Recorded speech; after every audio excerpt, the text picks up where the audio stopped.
2 Kings. 2 Kings, chapter 1. Soon after King Ahab of Israel died, the country of Moab rebelled against his son King Ahaziah.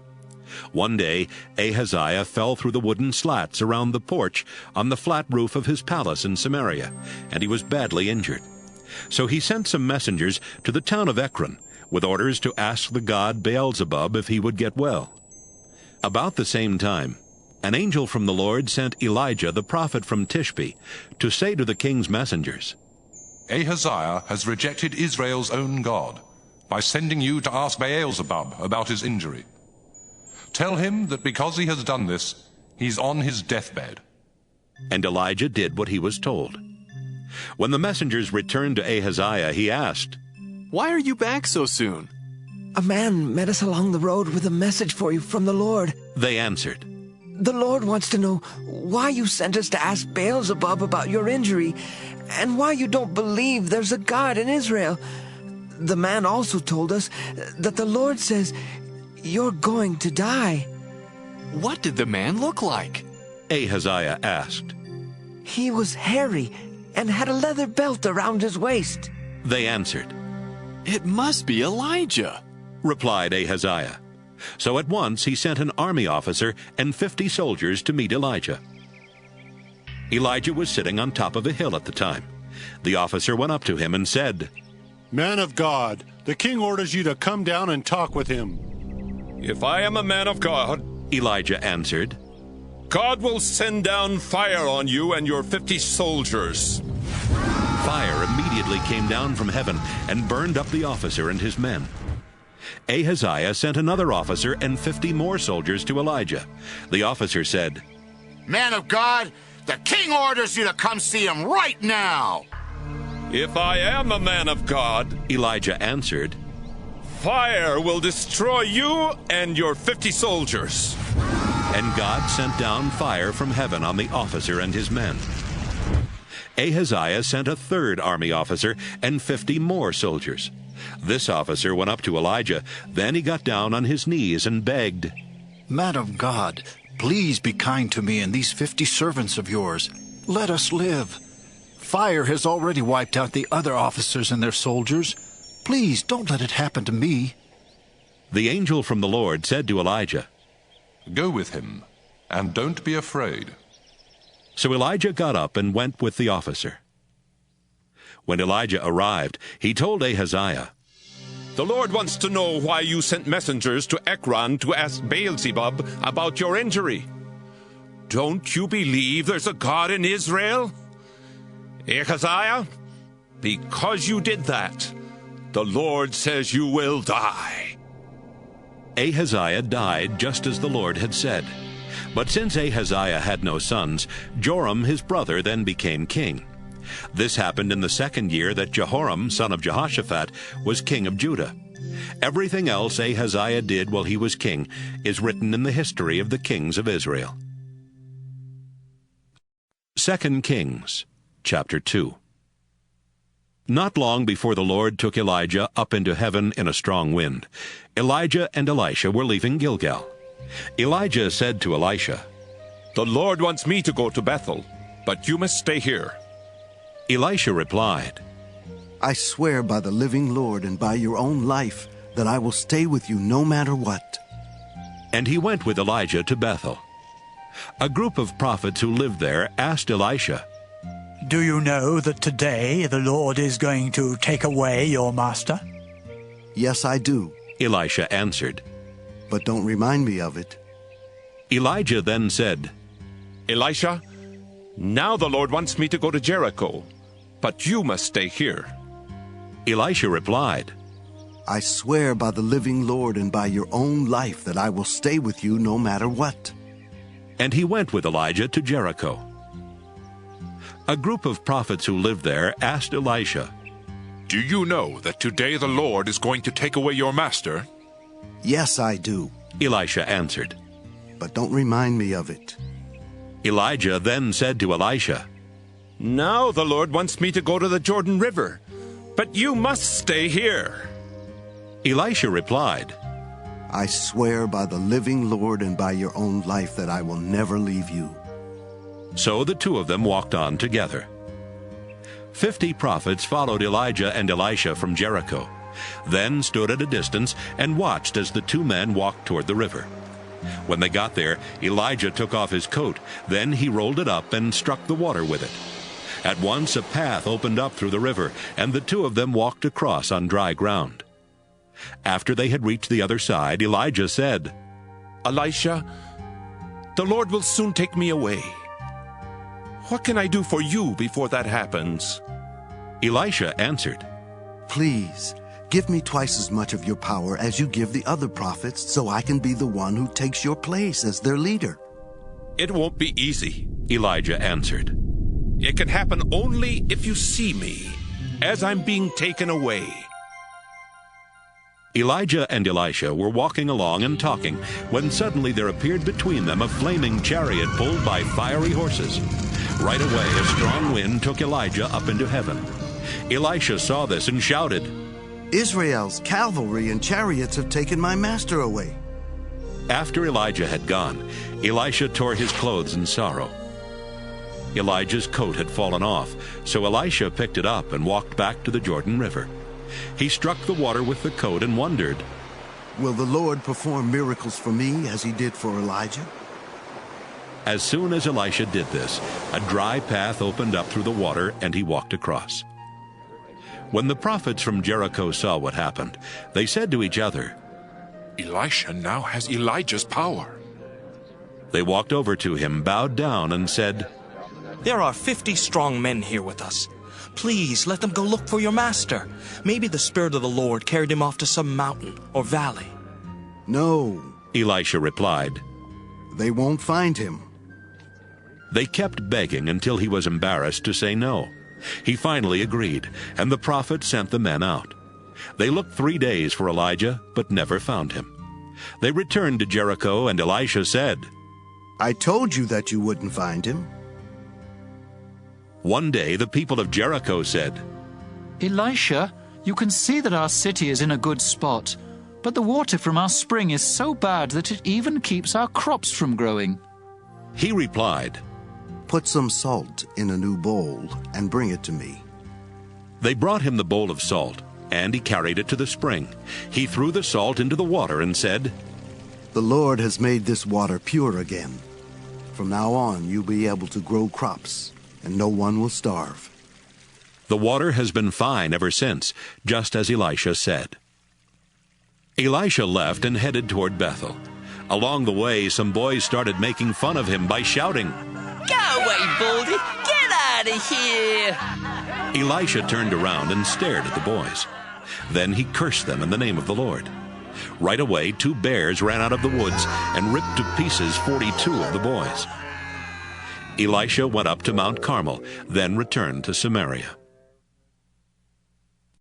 2 Kings, chapter 3. Joram son of Ahab became king of Israel in Jehoshaphat's 18th year as king of Judah. Joram ruled 12 years from Samaria and disobeyed the Lord by doing wrong. He tore down the stone image his father had made to honor Baal, and so he wasn't as sinful as his parents. But he kept doing the sinful things that Jeroboam son of Nebat had led Israel to do. For many years, the country of Moab had been controlled by Israel and was forced to pay taxes to the kings of Israel. King Mesha of Moab raised sheep, so he paid the king of Israel 100,000 lambs and the wool from 100,000 rams. But soon after the death of Ahab, Mesha rebelled against Israel. One day Joram left Samaria and called together Israel's army. He sent this message to King Jehoshaphat of Judah. "The king of Moab has rebelled. Will you go with me to attack him?" "Yes, I will," Jehoshaphat answered. "I am on your side, and my soldiers and horses are at your command. But which way should we go?" "We will march through Edom Desert," Joram replied. So Joram, Jehoshaphat, and the king of Edom led their troops out. But 7 days later there was no drinking water left for them or their animals. Joram cried out, "This is terrible. The Lord must have led us out here to be captured by Moab's army." Jehoshaphat said, Which of the Lord's prophets is with us?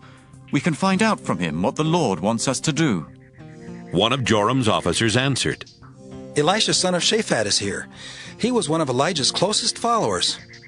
Jehoshaphat replied, He can give us the Lord's message. The three kings went over to Elisha, and he asked Joram, Why did you come to me? Go talk to the prophets of the foreign gods your parents worshipped. No, Joram answered. It was the Lord who led us out here so that Moab's army could capture us. Elisha said to him, I serve the Lord all-powerful, and as surely as he lives, I swear I wouldn't even look at you if I didn't respect King Jehoshaphat. Then Elisha said, Send for someone who can play the harp. The harpist began playing, and the Lord gave Elisha this message for Joram. The Lord says that this dry riverbed will be filled with water. You won't feel any wind or see any rain, but there will be plenty of water for you and your animals. That simple thing isn't all the Lord is going to do. He will also help you defeat Moab's army. You will capture all their walled cities and important towns. You will chop down every good tree and stop up every spring of water, then ruin their fertile fields by covering them with rocks. The next morning, while the sacrifice was being offered, water suddenly started flowing from the direction of Edom, and it flooded the land. Meanwhile, the people of Moab had heard that the three kings were coming to attack them. They had called together all of their fighting men, from the youngest to the oldest, and these troops were now standing at their border ready for battle. When they got up that morning, the sun was shining across the water, making it look red. The Moabite troops took one look and shouted, Look at that blood! The armies of those kings must have fought and killed each other. Come on, let's go take what's left in their camp. But when they arrived at Israel's camp, the Israelite soldiers came out and attacked them until they turned and ran away. Israel's army chased them all the way back to Moab, and even there they kept up the attack. The Israelites destroyed the Moabite towns. They chopped down the good trees and stopped up the springs of water, then covered the fertile fields with rocks. Finally, the only city left standing was Kir-Hareseth. But soldiers armed with slings surrounded and attacked it. King Mesha of Moab saw that he was about to be defeated. So he took along 700 soldiers with swords and tried to break through the front line where the Edomite troops were positioned. But he failed. He then grabbed his oldest son, who was to be the next king, and sacrificed him as an offering on the city wall. The Israelite troops were so horrified that they left the city and went back home. 2 Kings, chapter 4. One day the widow of one of the Lord's prophets said to Elisha, You know that before my husband died, he was a follower of yours and a worshipper of the Lord. But he owed a man some money, and now that man is on his way to take my 2 sons as his slaves. Maybe there's something I can do to help. Elisha said, What do you have in your house? Sir, I have nothing but a small bottle of olive oil. Elisha told her, Ask your neighbors for their empty jars, and after you've borrowed as many as you can, go home and shut the door behind you and your sons. Then begin filling the jars with oil, and set each one aside as you fill it. The woman left. Later, when she and her sons were back inside their house, the 2 sons brought her the jars, and she began filling them. At last she said to one of her sons, Bring me another jar. We don't have any more. He answered, and the oil stopped flowing from the small bottle. After she told Elisha what had happened, he said, Sell the oil, and use part of the money to pay what you owe the man. You and your sons can live on what is left. Once, while Elisha was in the town of Shunem, he met a rich woman who invited him to her home for dinner. After that, whenever he was in Shunem, he would have a meal there with her and her husband. Some time later, the woman said to her husband, I'm sure the man who comes here so often is a prophet of God. Why don't we build him a small room on the flat roof of our house? We can put a bed, a table and chair, and an oil lamp in it. Then, whenever he comes, he can stay with us. The next time Elisha was in Shunem, he stopped at their house and went up to his room to rest. He said to his servant Gehazi, "This woman has been very helpful. Have her come up here to the roof for a moment." She came, and Elisha told Gehazi to say to her, "You've gone to a lot of trouble for us, and we want to help you. Is there something we can request the king or army commander to do?" The woman answered, With my relatives nearby, I have everything I need. "Then what can we do for her?" Elisha asked Gehazi. Gehazi replied, "I do know that her husband is old and that she doesn't have a son." "Ask her to come here again," Elisha told his servant. He called for her, and she came and stood in the doorway of Elisha's room. Elisha said to her, "Next year at this time, you'll be holding your own baby son in your arms." You're a man of God. The woman replied. Please, don't lie to me. But a few months later, the woman got pregnant. She gave birth to a son just as Elisha had promised. One day, while the boy was still young, he was out in the fields with his father, where the workers were harvesting the crops. Suddenly he shouted, "My head hurts! It hurts a lot!" "Carry him back to his mother," the father said to his servant. The servant picked up the boy and carried him to his mother. The boy lay on her lap all morning, and by noon he was dead. She carried him upstairs to Elisha's room and laid him across the bed. Then she walked out and shut the door behind her. The woman called to her husband. I need to see the prophet. Let me use one of the donkeys. Send a servant along with me and let me leave now so I can get back quickly. "Why do you need to see him today?" her husband asked. "It's not the Sabbath or time for the new moon festival."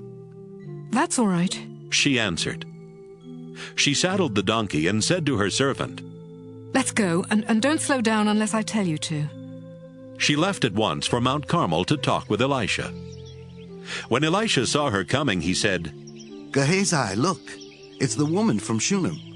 Run and meet her, and ask her if everything is all right with her and her family."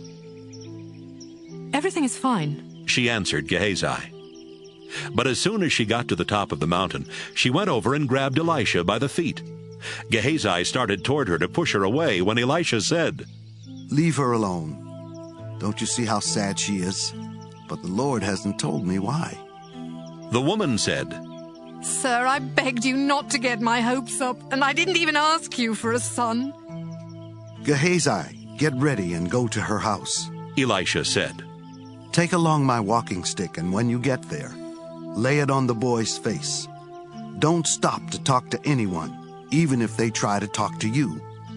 But the boy's mother said to Elisha, I swear by the living Lord and by your own life that I won't leave without you. So Elisha got up and went with them. Gehazi ran on ahead and laid Elisha's walking stick on the boy's face, but the boy didn't move or make a sound. Gehazi ran back to Elisha and said, "The boy didn't wake up."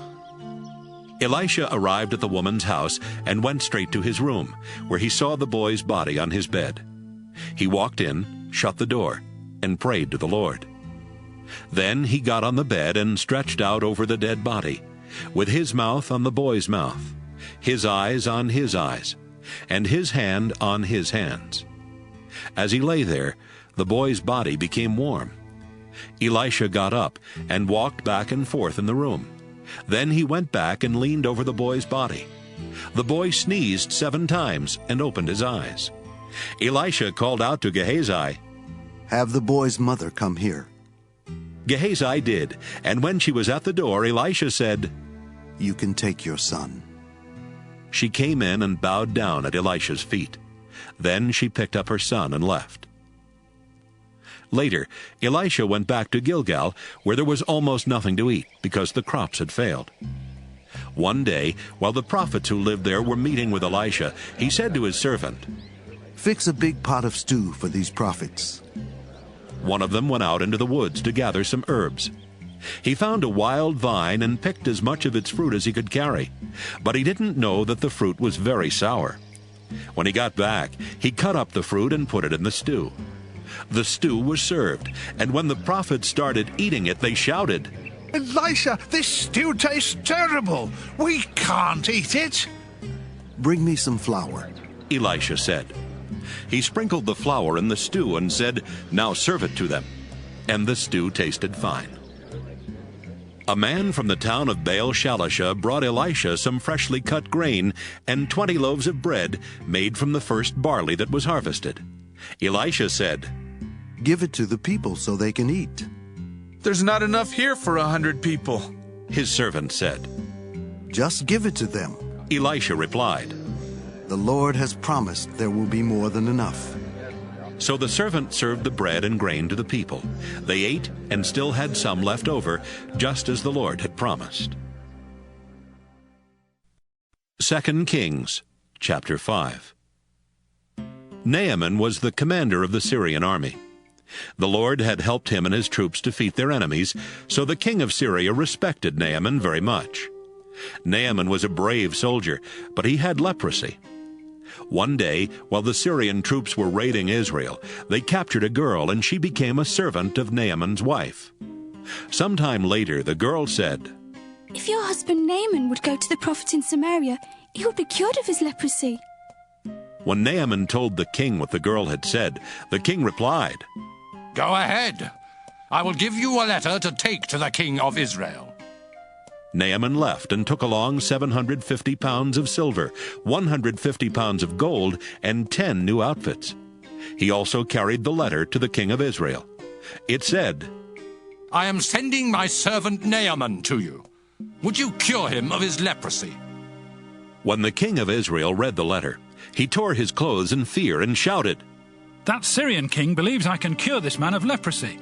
Does he think I'm God with power over life and death? He must be trying to pick a fight with me." As soon as Elisha the prophet heard what had happened, he sent the Israelite king this message, "Why are you so afraid? Send the man to me, so that he will know there is a prophet in Israel." Naaman left with his horses and chariots and stopped at the door of Elisha's house. Elisha sent someone outside to say to him, "Go wash 7 times in the Jordan River. Then you will be completely cured." But Naaman stormed off, grumbling, "Why couldn't he come out and talk to me? I thought for sure he would stand in front of me and pray to the Lord his God, then wave his hand over my skin and cure me. What about the Abana River or the Pharpar River? Those rivers in Damascus are just as good as any river in Israel. I could have washed in them and been cured." His servants went over to him and said, "Sir, if the prophet had told you to do something difficult, you would have done it. So why don't you do what he said? Go wash and be cured." Naaman walked down to the Jordan. He waded out into the water and stooped down in it 7 times, just as Elisha had told him. Right away he was cured, and his skin became as smooth as a child's. Naaman and his officials went back to Elisha. Naaman stood in front of him and announced, "Now I know that the God of Israel is the only God in the whole world. Sir, would you please accept a gift from me?"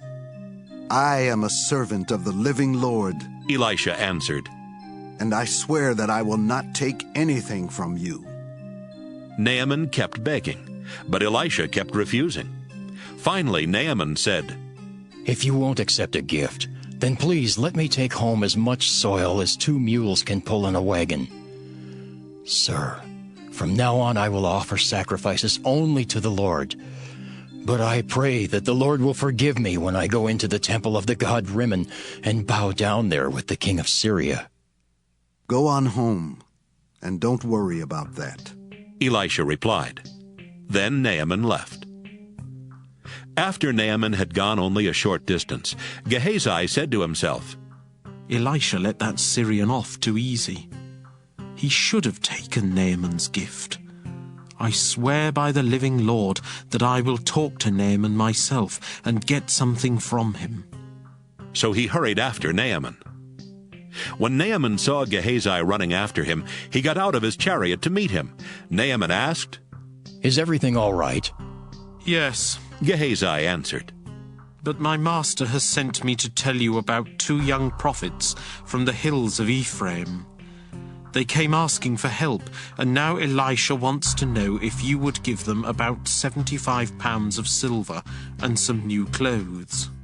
"Sure," Naaman replied. "But why don't you take twice that amount of silver?" He convinced Gehazi to take it all, then put the silver in 2 bags. He handed the bags and the clothes to his 2 servants, and they carried them for Gehazi. When they reached the hill where Gehazi lived, he took the bags from the servants and placed them in his house, then sent the men away. After they had gone, Gehazi went in and stood in front of Elisha, who asked, "Gehazi, where have you been?" "Nowhere, sir," Gehazi answered. Elisha asked, "Don't you know that my spirit was there when Naaman got out of his chariot to talk with you? Gehazi, you have no right to accept money or clothes, olive orchards, a vineyard, sheep or cattle or servants. Because of what you've done, Naaman's leprosy will now be on you and your descendants forever."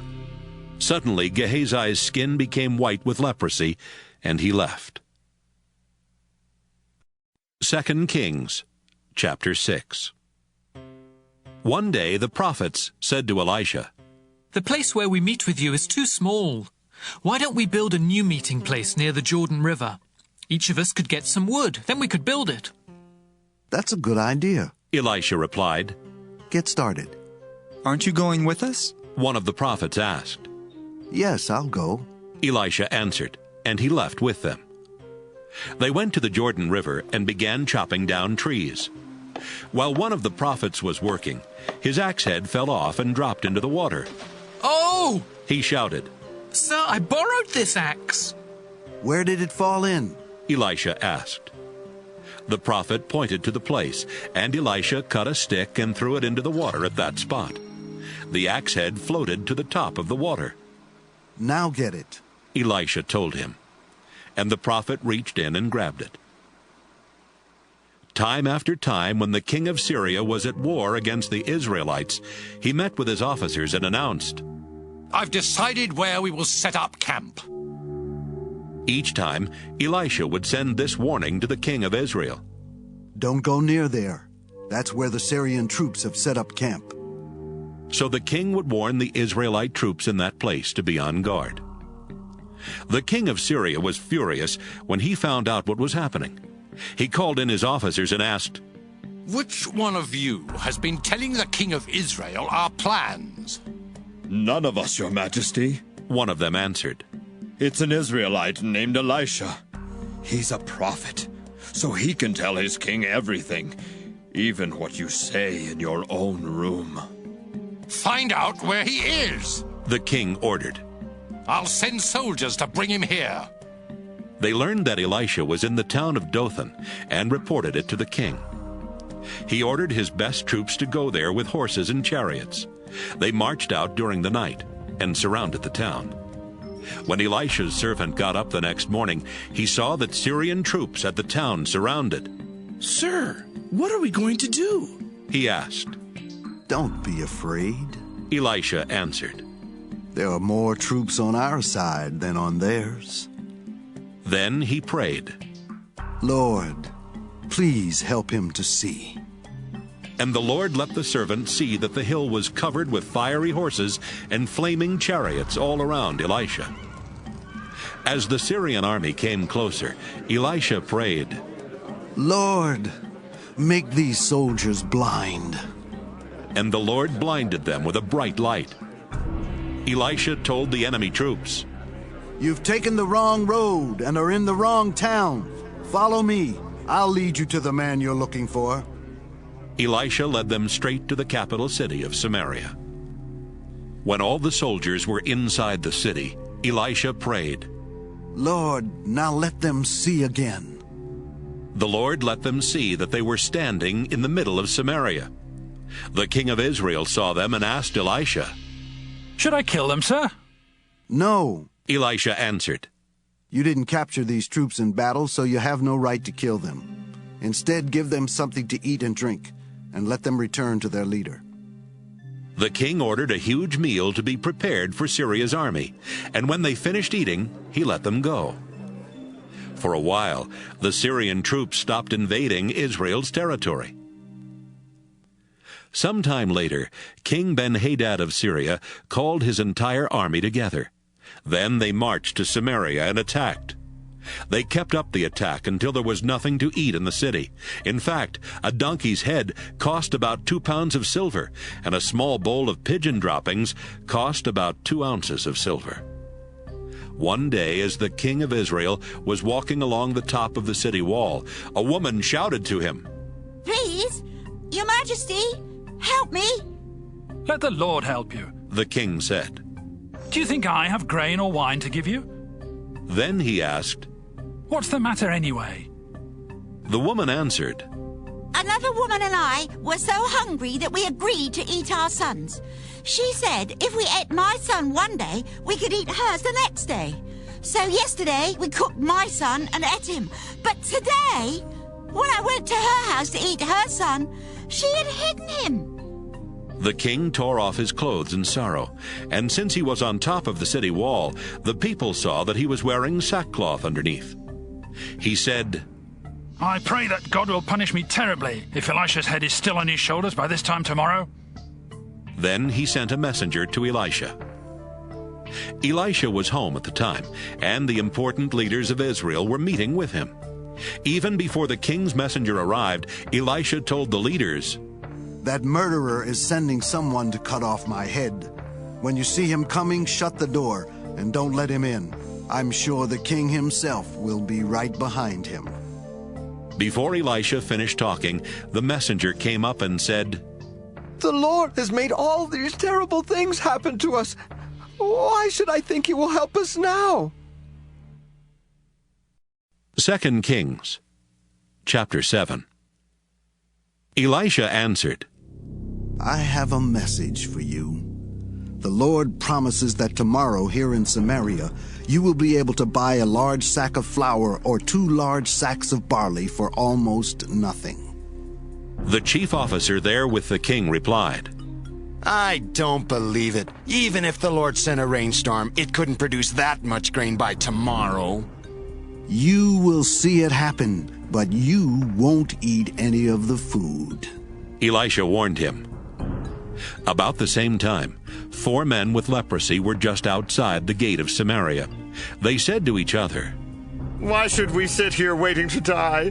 There's nothing to eat in the city, so we would starve if we went inside." "But if we stay out here, we will die for sure. Let's sneak over to the Syrian army camp and surrender.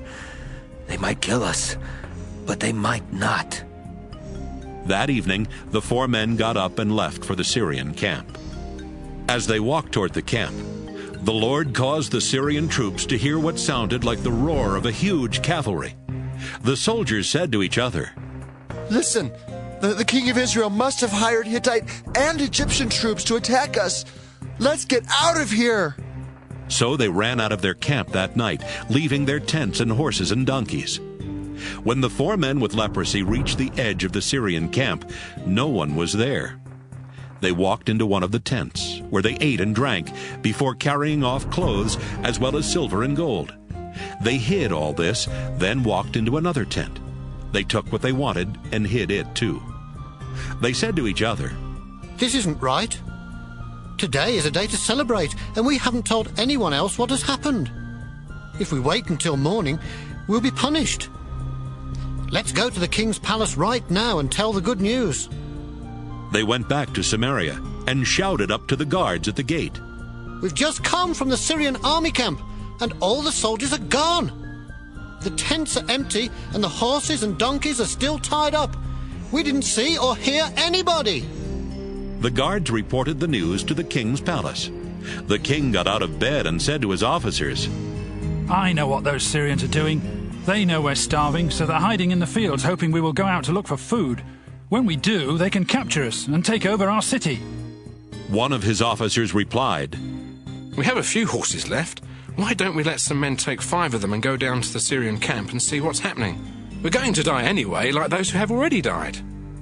They found 2 chariots, and the king commanded the men to find out what had happened to the Syrian troops. The men rode as far as the Jordan River. All along the way, they saw clothes and equipment that the Syrians had thrown away as they escaped. Then they went back to the king and told him what they had seen. At once, the people went to the Syrian camp and carried off what was left. They took so much that a large sack of flour and 2 large sacks of barley sold for almost nothing, just as the Lord had promised.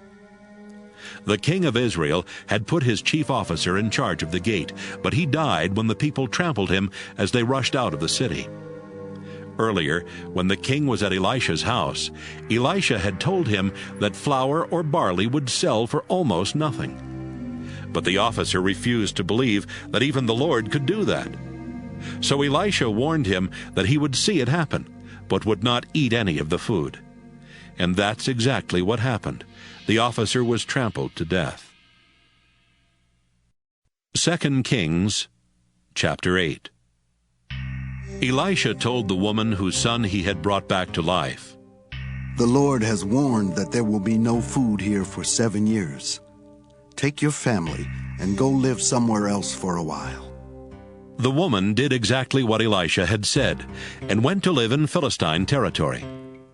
She and her family lived there 7 years. Then she returned to Israel and immediately begged the king to give back her house and property. Meanwhile, the king was asking Gehazi, the servant of Elisha, about the amazing things Elisha had been doing.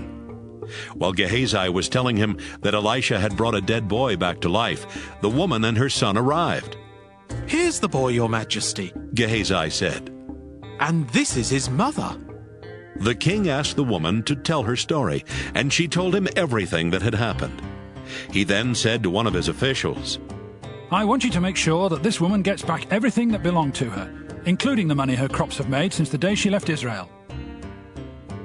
Sometime later, Elisha went to the capital city of Damascus to visit King Ben-Hadad of Syria, who was sick.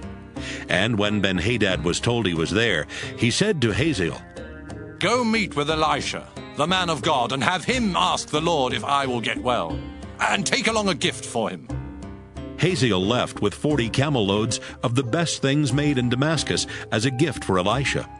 He found the prophet and said, "Your servant King Ben-Hadad wants to know if he will get well." "Tell him he will," Elisha said to Hazael. "But the Lord has already told me that Ben-Hadad will definitely die." Elisha stared at him until Hazael was embarrassed. Then Elisha began crying. "Sir, why are you crying?" Hazael asked. Elisha answered, "Because I know the terrible things you will do to the people of Israel. You will burn down their walled cities and slaughter their young men. You will even crush the heads of their babies and rip open their pregnant women." "How could I ever do anything like that?" Hazael replied. "I'm only a servant and don't have that kind of power." "Hazael, the Lord has told me that you will be the next king of Syria." Hazael went back to Ben-Hadad and told him, "Elisha said that you will get well." But the very next day, Hazael got a thick blanket. He soaked it in water and held it over Ben-Hadad's face until he died. Hazael then became king.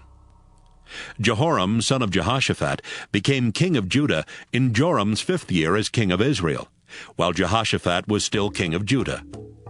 Jehoram was 32 years old when he became king, and he ruled 8 years from Jerusalem. Jehoram disobeyed the Lord by doing wrong. He married Ahab's daughter and was as sinful as Ahab's family and the kings of Israel. But the Lord refused to destroy Judah because he had promised his servant David that someone from his family would always rule in Judah.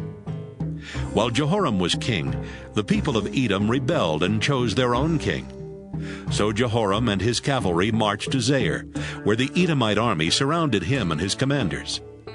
During the night, he attacked the Edomites, but he was defeated, and his troops escaped to their homes. Judah was never able to regain control of Edom. Even the town of Libnah rebelled at that time. Everything else Jehoram did while he was king is written in the history of the kings of Judah.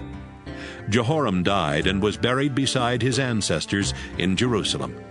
His son Ahaziah then became king.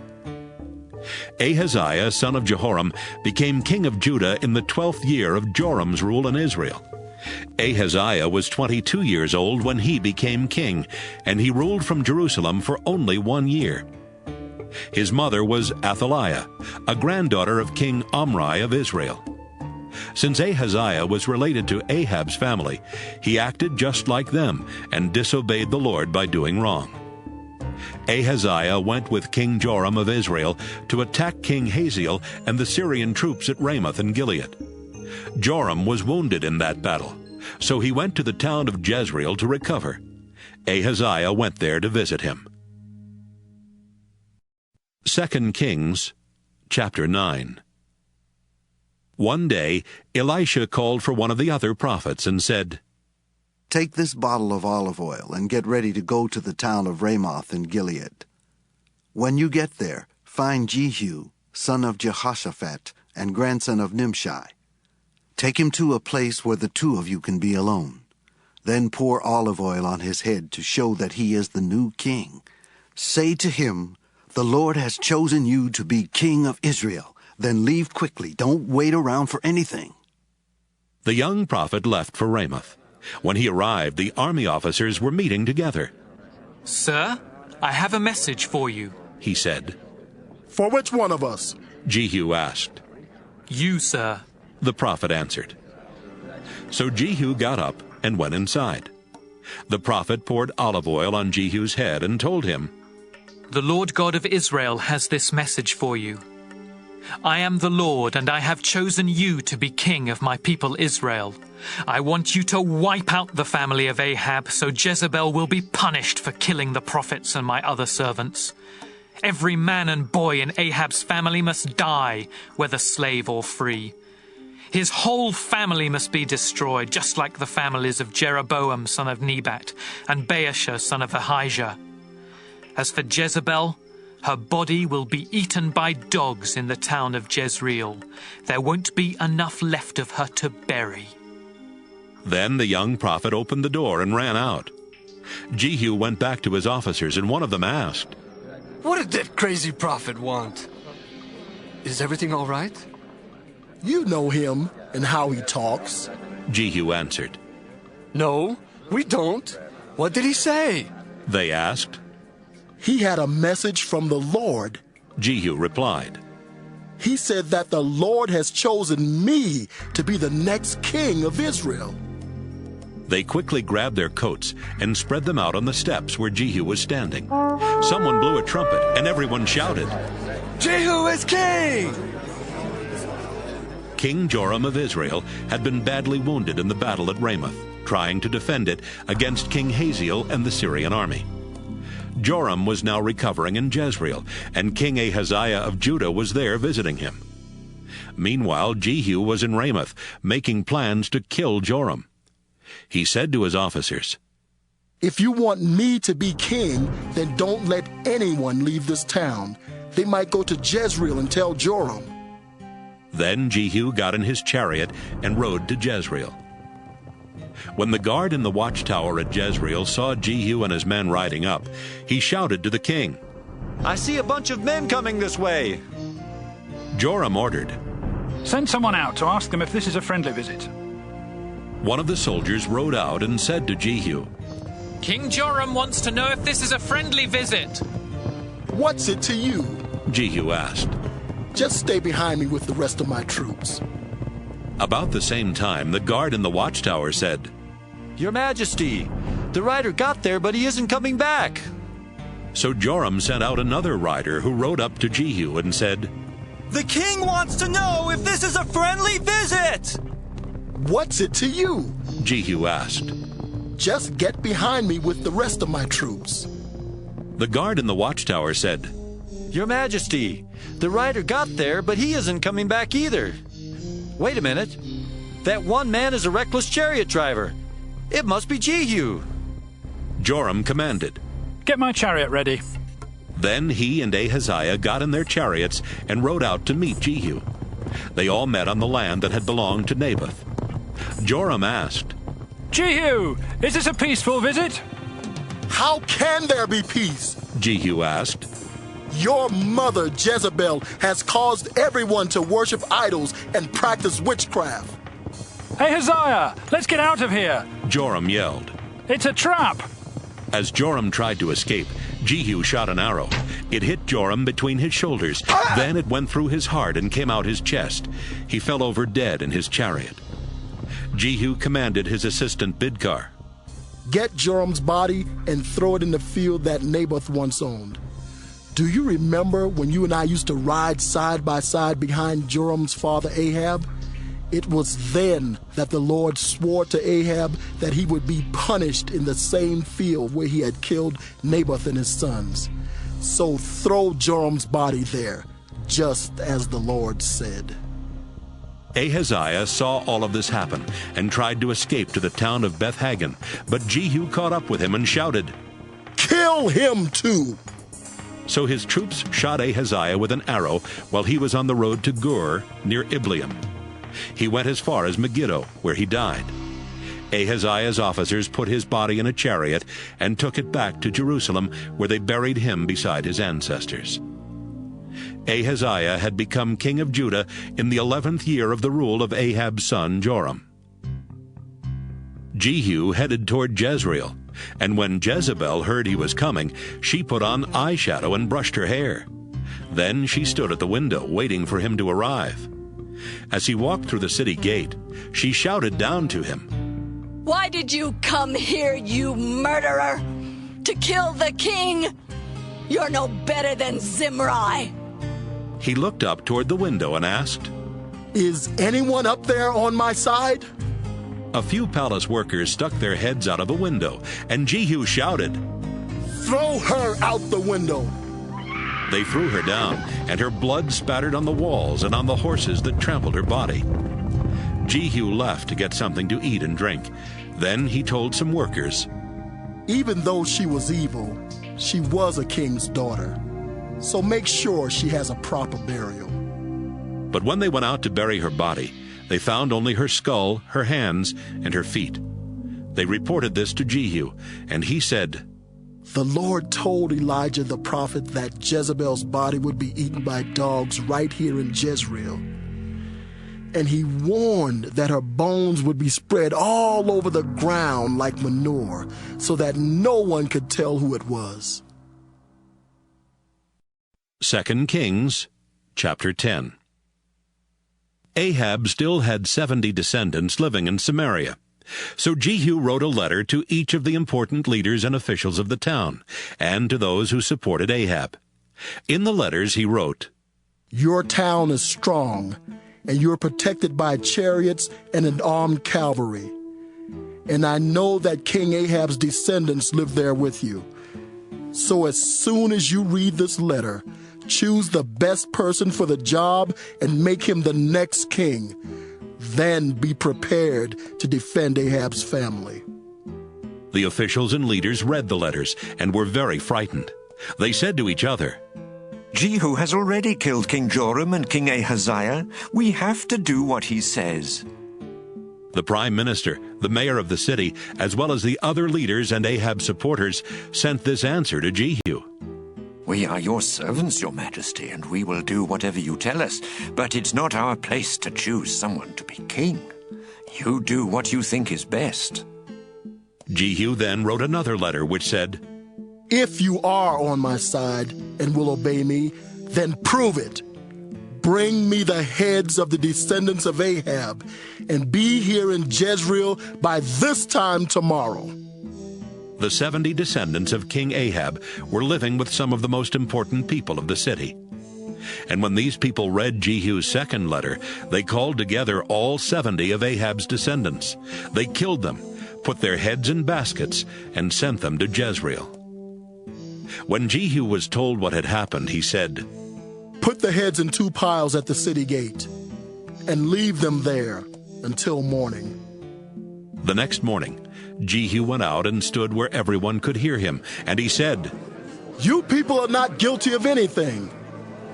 I'm the one who plotted against Joram and had him killed. But who killed all these men? Listen to me. Everything the Lord's servant Elijah promised about Ahab's family will come true. Then Jehu killed the rest of Ahab's relatives living in Jezreel, as well as his highest officials, his priests, and his closest friends. No one in Ahab's family was left alive in Jezreel.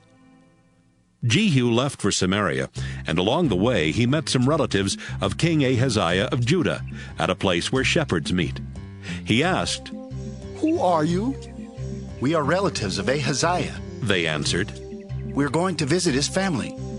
"Take them alive," Jehu said to his officers. So they grabbed them and led them to the well near the shepherds' meeting place, where they killed all 42 of them. As Jehu went on, he saw Jehonadab, son of Rechab, coming to meet him. Jehu greeted him, then said, "Jehonadab, I'm on your side. Are you on mine?" "Yes, I am." "Then give me your hand," Jehu answered. He helped Jehonadab into his chariot and said, "Come with me and see how faithful I am to the Lord." They rode together in Jehu's chariot to Samaria. Jehu killed everyone there who belonged to Ahab's family, as well as all his officials. Everyone in his family was now dead, just as the Lord had promised Elijah. Jehu called together the people in Samaria and said, "King Ahab sometimes worshiped Baal, but I will be completely faithful to Baal. I'm going to offer a huge sacrifice to him. So invite his prophets and priests, and be sure everyone who worships him is there. Anyone who doesn't come will be killed." But this was a trick. Jehu was really planning to kill the worshippers of Baal. He said, "Announce a day of worship for Baal." After the day had been announced, Jehu sent an invitation to everyone in Israel. All the worshippers of Baal came, and the temple was filled from one end to the other. Jehu told the official in charge of the sacred robes to make sure that everyone had a robe to wear. Jehu and Jehonadab went into the temple, and Jehu said to the crowd, "Look around and make sure that only the worshippers of Baal are here. No one who worships the Lord is allowed in." Then they began to offer sacrifices to Baal. Earlier, Jehu had ordered 80 soldiers to wait outside the temple. He had warned them, "I will get all these worshippers here, and if any of you let even one of them escape, you will be killed instead." As soon as Jehu finished offering the sacrifice, he told the guards and soldiers, "Come in and kill them. Don't let anyone escape." They slaughtered everyone in the crowd and threw the bodies outside. Then they went back into the temple and carried out the image of Baal. They burned it and broke it into pieces. Then they completely destroyed Baal's temple. And since that time, it's been nothing but a public toilet. That's how Jehu stopped the worship of Baal in Israel. But he did not stop the worship of the gold statues of calves at Dan and Bethel that Jeroboam had made for the people to worship. Later the Lord said, "Jehu, you have done right by destroying Ahab's entire family, just as I had planned. So I will make sure that the next 4 kings of Israel will come from your own family." But Jehu did not completely obey the commands of the Lord God of Israel. Instead, he kept doing the sinful things that Jeroboam had caused the Israelites to do. In those days, the Lord began to reduce the size of Israel's territory. King Hazael of Syria defeated the Israelites and took control of the regions of Gilead and Bashan, east of the Jordan River, and north of the town of Aroer, near the Arnon River. This was the land where the tribes of Gad, Reuben, and Manasseh had once lived. Everything else Jehu did while he was king, including his brave deeds, is written in the history of the kings of Israel. Jehu died and was buried in Samaria, and his son Jehoahaz became king. Jehu had ruled Israel 28 years from Samaria.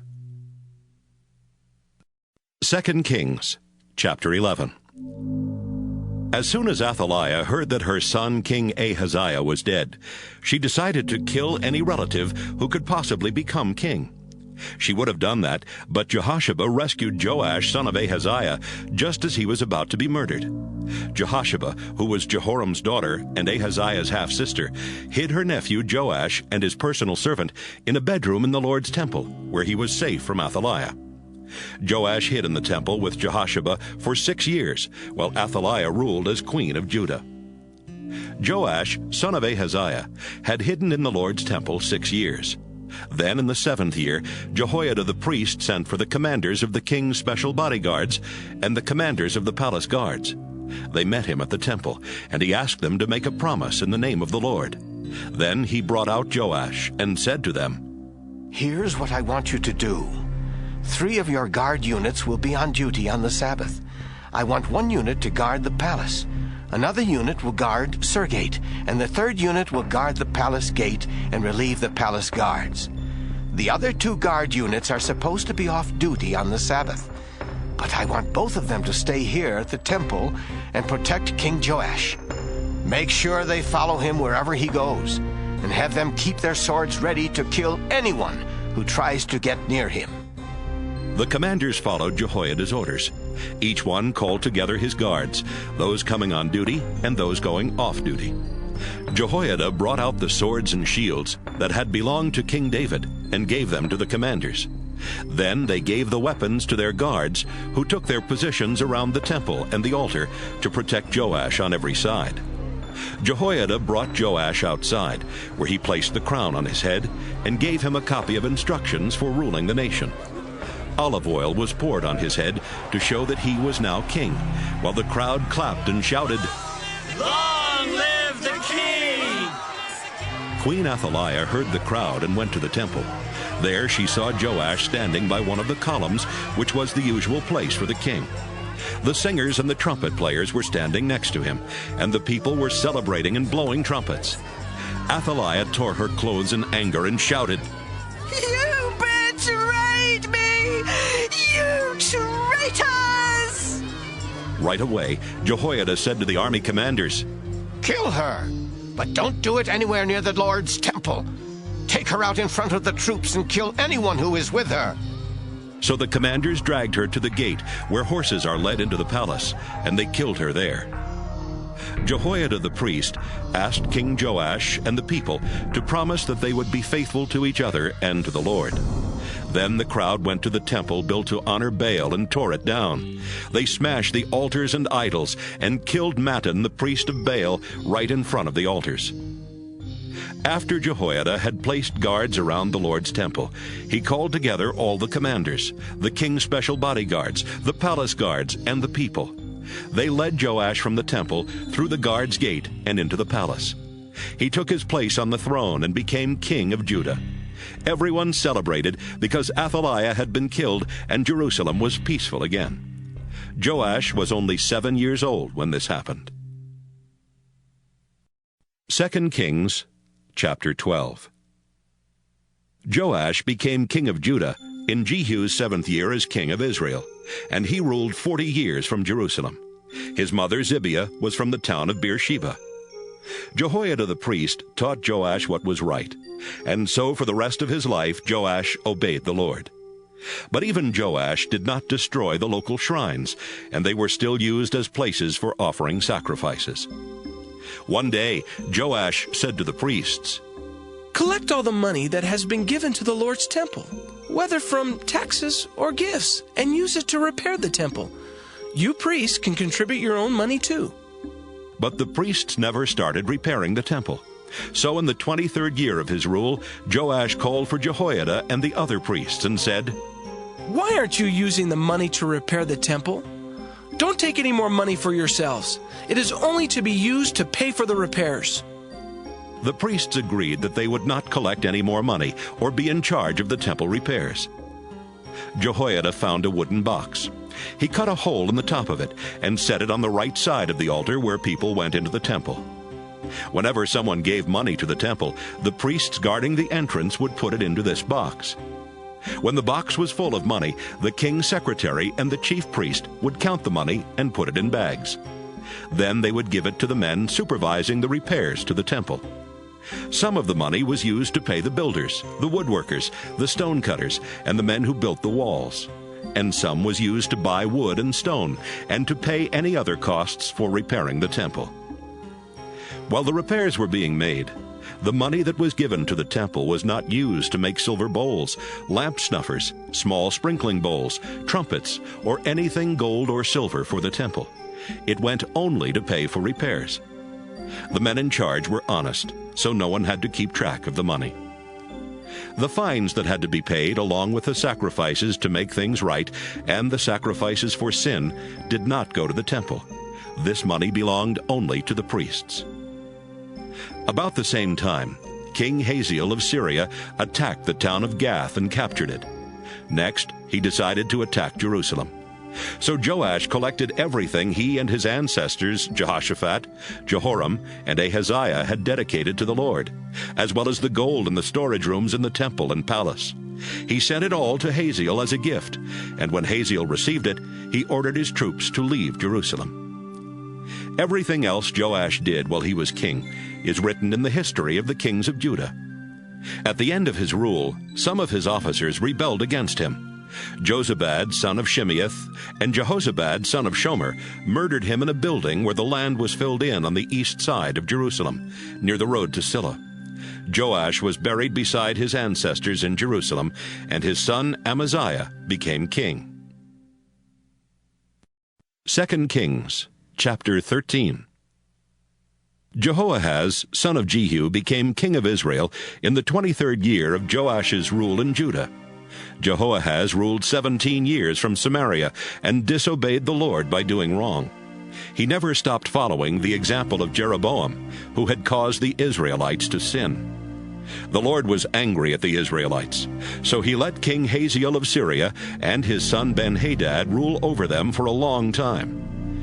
Jehoahaz prayed to the Lord for help, and the Lord saw how terribly Hazael was treating the Israelites. He answered Jehoahaz by sending Israel a leader who rescued them from the Syrians, and the Israelites lived in peace as they had before. But Hazael had defeated Israel's army so badly that Jehoahaz had only 10 chariots, 50 cavalry troops, and 10,000 regular soldiers left in his army. The Israelites kept sinning and following the example of Jeroboam's family. They did not tear down the sacred poles that had been set up in Samaria for the worship of the goddess Asherah. Everything else Jehoahaz did while he was king, including his brave deeds, is written in the history of the kings of Israel. Jehoahaz died and was buried in Samaria, and his son Jehoash became king. Jehoash became king of Israel in the 37th year of Joash's rule in Judah, and he ruled 16 years from Samaria. He disobeyed the Lord by doing just like Jeroboam, who had caused the Israelites to sin. Everything else Jehoash did while he was king, including his war against King Amaziah of Judah, is written in the history of the kings of Israel. Jehoash died and was buried in Samaria beside the other Israelite kings. His son Jeroboam then became king. Sometime before the death of King Jehoash, Elisha the prophet was very sick and about to die. Jehoash went in and stood beside him crying. He said, "Master, what will Israel's chariots and cavalry be able to do without you?"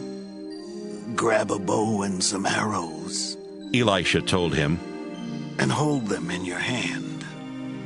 Jehoash grabbed the bow and arrows and held them. Elisha placed his hand on the king's hand and said, "Open the window facing east." When it was open, Elisha shouted, "Now shoot." Jehoash shot an arrow, and Elisha said, "That arrow is a sign that the Lord will help you completely defeat the Syrian army at Aphek." Elisha said, "Pick up the arrows and hit the ground with them." Jehoash grabbed the arrows and hit the ground 3 times, then stopped. Elisha became angry at the king and exclaimed, "If you had struck it 5 or 6 times, you would completely wipe out the Syrians. Now you will defeat them only 3 times. Elisha died and was buried. Every year in the spring, Moab's leaders sent raiding parties into Israel. Once, while some Israelites were burying a man's body, they saw a group of Moabites. The Israelites quickly threw the body into Elisha's tomb and ran away. As soon as the man's body touched the bones of Elisha, the man came back to life and stood up. Israel was under the power of King Hazael of Syria during the entire rule of Jehoahaz. But the Lord was kind to the Israelites and showed them mercy because of his solemn agreement with their ancestors, Abraham, Isaac, and Jacob. In fact, he has never turned his back on them or let them be completely destroyed. Hazael died, and his son Ben-Hadad then became king of Syria. King Jehoash of Israel attacked and defeated the Syrian army 3 times. He took back from Ben-Hadad all the towns Hazael had captured in battle from his father Jehoahaz. 2 Kings, chapter 14. Amaziah, son of Joash, became king of Judah in the 2nd year of Jehoash's rule in Israel. Amaziah was 25 years old when he became king, and he ruled 29 years from Jerusalem, which was also the hometown of his mother Jehoaddan. Amaziah followed the example of his father Joash by obeying the Lord and doing right. But he was not as faithful as his ancestor David. Amaziah did not destroy the local shrines, and they were still used as places for offering sacrifices. As soon as Amaziah had control of Israel, he arrested and killed the officers who had murdered his father. But the children of those officers were not killed. The Lord had commanded in the law of Moses that only the people who sinned were to be punished, not their parents or children. While Amaziah was king, he killed 10,000 Edomite soldiers in Salt Valley. He captured the town of Selah and renamed it Joktheel, which is still its name. One day, Amaziah sent a message to King Jehoash of Israel. "Come out and face me in battle." Jehoash sent back this reply. Once upon a time, a small thorn bush in Lebanon announced that his son was going to marry the daughter of a large cedar tree. But a wild animal came along and trampled the small bush. Amaziah, you think you're so powerful because you defeated Edom. Go ahead and celebrate, but stay at home. If you cause any trouble, both you and your kingdom of Judah will be destroyed. But Amaziah refused to listen. So Jehoash and his troops marched to the town of Beth-Shemesh in Judah to attack Amaziah and his troops. During the battle, Judah's army was crushed. Every soldier from Judah ran back home, and Jehoash captured Amaziah. Jehoash then marched to Jerusalem and broke down the city wall from Ephraim Gate to Corner Gate, a section about 600 feet long. He took the gold and silver, as well as everything of value from the Lord's temple and the king's treasury. He took hostages, then returned to Samaria. Everything else Jehoash did while he was king, including his brave deeds and how he defeated King Amaziah of Judah, is written in the history of the kings of Israel. Jehoash died and was buried in Samaria beside the other Israelite kings. His son Jeroboam then became king. 15 years after Jehoash died, some people in Jerusalem plotted against Amaziah. He was able to escape to the town of Lachish, but another group of people caught him and killed him there. His body was taken back to Jerusalem on horseback and buried beside his ancestors. Everything else Amaziah did while he was king is written in the history of the kings of Judah. After his death, the people of Judah made his son Azariah king, even though he was only 16 at the time. Azariah was the one who later recaptured and rebuilt the town of Elath. Jeroboam, son of Jehoash, became king of Israel in the 15th year of Amaziah's rule in Judah. Jeroboam ruled 41 years from Samaria. He disobeyed the Lord by following the evil example of Jeroboam, son of Nebat, who had caused the Israelites to sin. Jeroboam extended the boundaries of Israel from Lebo-Hamath in the north to the Dead Sea in the south, just as the Lord had promised his servant Jonah, son of Amittai, who was a prophet from Gath-Hepher. The Lord helped Jeroboam do this because he had seen how terribly the Israelites were suffering, whether slave or free, and no one was left to help them. And since the Lord had promised that he would not let Israel be completely destroyed, he helped Jeroboam rescue them. Everything else Jeroboam did while he was king, including his brave deeds and how he recaptured the towns of Damascus and Hamath, is written in the history of the kings of Israel. Jeroboam died and was buried, and his son Zechariah became king. 2 Kings, chapter 15. Azariah, son of Amaziah, became king of Judah in Jeroboam's 27th year as king of Israel. He was only 16 years old when he became king, and he ruled 52 years from Jerusalem, which was also the hometown of his mother, Jecholiah. Azariah obeyed the Lord by doing right, as his father Amaziah had done. But Azariah did not destroy the local shrines, and they were still used as places for offering sacrifices. The Lord punished Azariah with leprosy for the rest of his life. He wasn't allowed to live in the royal palace, so his son Jotham lived there and ruled in his place. Everything else Azariah did while he was king is written in the history of the kings of Judah. Azariah died and was buried beside his ancestors in Jerusalem. His son Jotham then became king. Zechariah, son of Jeroboam, became king of Israel in the 38th year of Azariah's rule in Judah, but he ruled only 6 months from Samaria. Like his ancestors, Zechariah disobeyed the Lord by following the evil ways of Jeroboam, son of Nebat, who had caused the Israelites to sin. Shallum, son of Jabesh, plotted against Zechariah and killed him in public. Shallum then became king. So the Lord had kept his promise to Jehu that the next 4 kings of Israel would come from his family.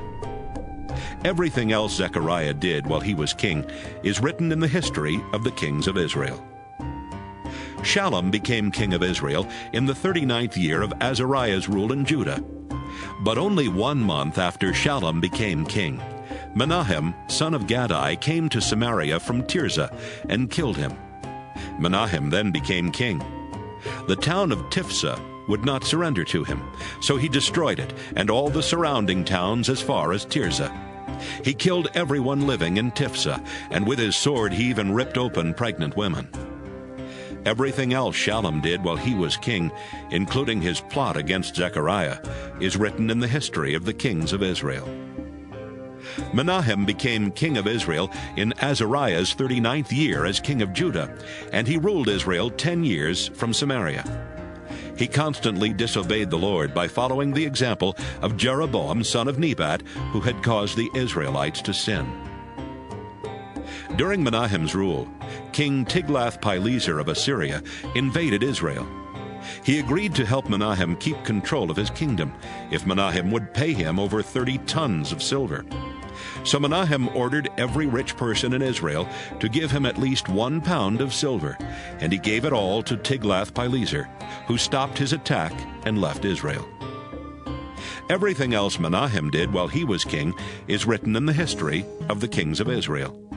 Menahem died, and his son Pekahiah became king. Pekahiah became king of Israel in the 50th year of Azariah's rule in Judah, and he ruled 2 years from Samaria. He disobeyed the Lord and caused the Israelites to sin, just as Jeroboam, son of Nebat, had done. Pekah, son of Remaliah, was Pekahiah's chief officer, but he made plans to kill the king. So he and 50 men from Gilead broke into the strongest part of the palace in Samaria and murdered Pekahiah, together with Argob and Ariah. Pekah then became king. Everything else Pekahiah did while he was king is written in the history of the kings of Israel. Pekah, son of Remaliah, became king of Israel in Azariah's 52nd year as king of Judah, and he ruled 20 years from Samaria. He disobeyed the Lord and followed the evil example of Jeroboam, son of Nebat, who had caused the Israelites to sin. During Pekah's rule, King Tiglath-Pileser of Assyria marched into Israel. He captured the territories of Gilead and Galilee, including the towns of Ijon, Abel-Beth-Maachah, Genoa, Kedesh, and Hazor, as well as the entire territory of Naphtali. Then he took Israelites from those regions to Assyria as prisoners. In the 20th year of Jotham's rule in Judah, Hoshea, son of Elah, plotted against Pekah and murdered him. Hoshea then became king of Israel.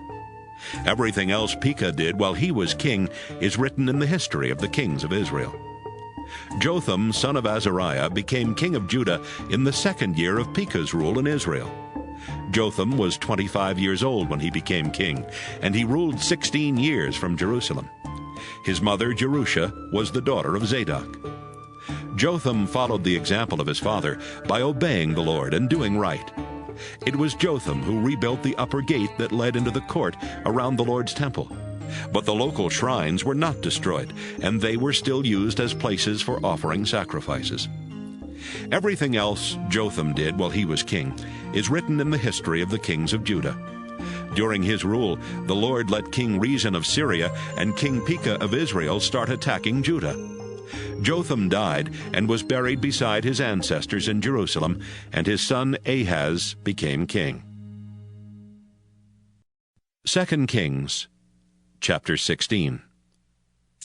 Ahaz, son of Jotham, became king of Judah in the 17th year of Pekah's rule in Israel. He was 20 years old at the time, and he ruled from Jerusalem for 16 years. Ahaz wasn't like his ancestor David. Instead, he disobeyed the Lord and was even more sinful than the kings of Israel. He sacrificed his own son, which was a disgusting custom of the nations that the Lord had forced out of Israel. Ahaz offered sacrifices at the local shrines, as well as on every hill and in the shade of large trees. While Ahaz was ruling Judah, the king of Edom recaptured the town of Elath from Judah and forced out the people of Judah. Edomites then moved into Elath, and they still live there. About the same time, King Rezin of Syria and King Pekah of Israel marched to Jerusalem and attacked, but they could not capture it. Ahaz sent a message to King Tiglath-Pileser of Assyria that said, "Your Majesty, King Rezin and King Pekah are attacking me, your loyal servant. Please come and rescue me." Along with the message, Ahaz sent silver and gold from the Lord's temple and from the palace treasury as a gift for the Assyrian king. As soon as Tiglath-Pileser received the message, he and his troops marched to Syria. He captured the capital city of Damascus. Then he took the people living there to the town of Kir as prisoners and killed King Rezin. Later, Ahaz went to Damascus to meet Tiglath-Pileser. And while Ahaz was there, he saw an altar and sent a model of it back to Uriah the priest, along with the plans for building one. Uriah followed the plans and built an altar exactly like the one in Damascus, finishing it just before Ahaz came back. When Ahaz returned, he went to see the altar and to offer sacrifices on it. He walked up to the altar and poured wine over it. Then he offered sacrifices to please the Lord, to give him thanks, and to ask for his blessings. After that, he had the bronze altar moved aside, so his new altar would be right in front of the Lord's temple. He told Uriah the priest, "From now on, the morning and evening sacrifices, as well as all gifts of grain and wine, are to be offered on this altar. The sacrifices for the people and for the king must also be offered here. Sprinkle the blood from all the sacrifices on it, but leave the bronze altar for me to use for prayer and finding out what God wants me to do." Uriah did everything Ahaz told him. Ahaz also had the side panels and the small bowls taken off the movable stands in the Lord's temple. He had the large bronze bowl called the sea removed from the bronze bowls on which it rested, and had it placed on a stand made of stone. He took down the special tent that was used for worship on the Sabbath, and closed up the private entrance that the kings of Judah used for going into the temple. He did all these things to please Tiglath-Pileser. Everything else Ahaz did while he was king is written in the history of the kings of Judah. Ahaz died and was buried beside his ancestors in Jerusalem, and his son Hezekiah became king. 2 Kings, chapter 17. Hoshea, son of Elah, became king of Israel in the 12th year of Ahaz's rule in Judah, and he ruled 9 years from Samaria. Hoshea disobeyed the Lord and sinned, but not as much as the earlier Israelite kings had done. During Hoshea's rule, King Shalmaneser of Assyria invaded Israel. He took control of the country and made Hoshea pay taxes. But later, Hoshea refused to pay the taxes and asked King So of Egypt to help him rebel. When Shalmaneser found out, he arrested Hoshea and put him in prison. Shalmaneser invaded Israel and attacked the city of Samaria for 3 years before capturing it in the 9th year of Hoshea's rule. The Assyrian king took the Israelites away to Assyria as prisoners. He forced some of them to live in the town of Halah, others to live near the Habor River in the territory of Gozan, and still others to live in towns where the Median people lived.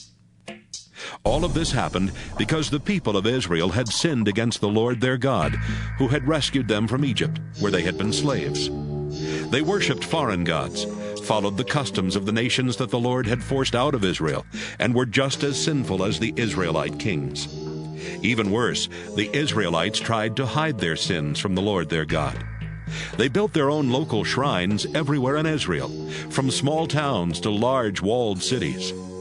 They also built stone images of foreign gods and set up sacred poles for the worship of Asherah on every hill and under every shady tree. They offered sacrifices at the shrines just as the foreign nations had done before the Lord forced them out of Israel. They did sinful things that made the Lord very angry. Even though the Lord had commanded the Israelites not to worship idols, they did it anyway.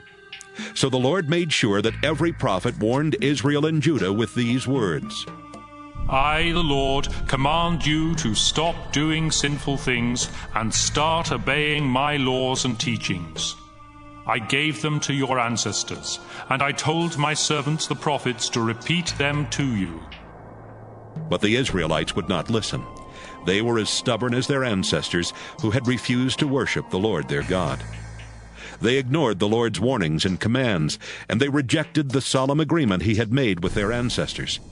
They worshipped worthless idols and became worthless themselves.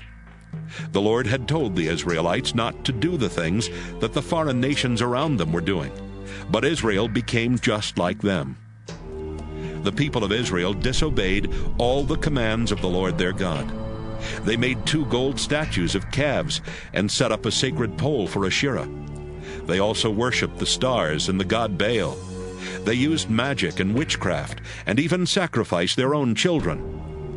The Israelites were determined to do whatever the Lord hated. The Lord became so furious with the people of Israel that he allowed them to be carried away as prisoners. Only the people living in Judah were left, but they also disobeyed the Lord's commands and acted like the Israelites. So the Lord turned his back on everyone in Israel and Judah and let them be punished and defeated until no one was left. Earlier, when the Lord took the northern tribes away from David's family, the people living in northern Israel chose Jeroboam, son of Nebat, as their king.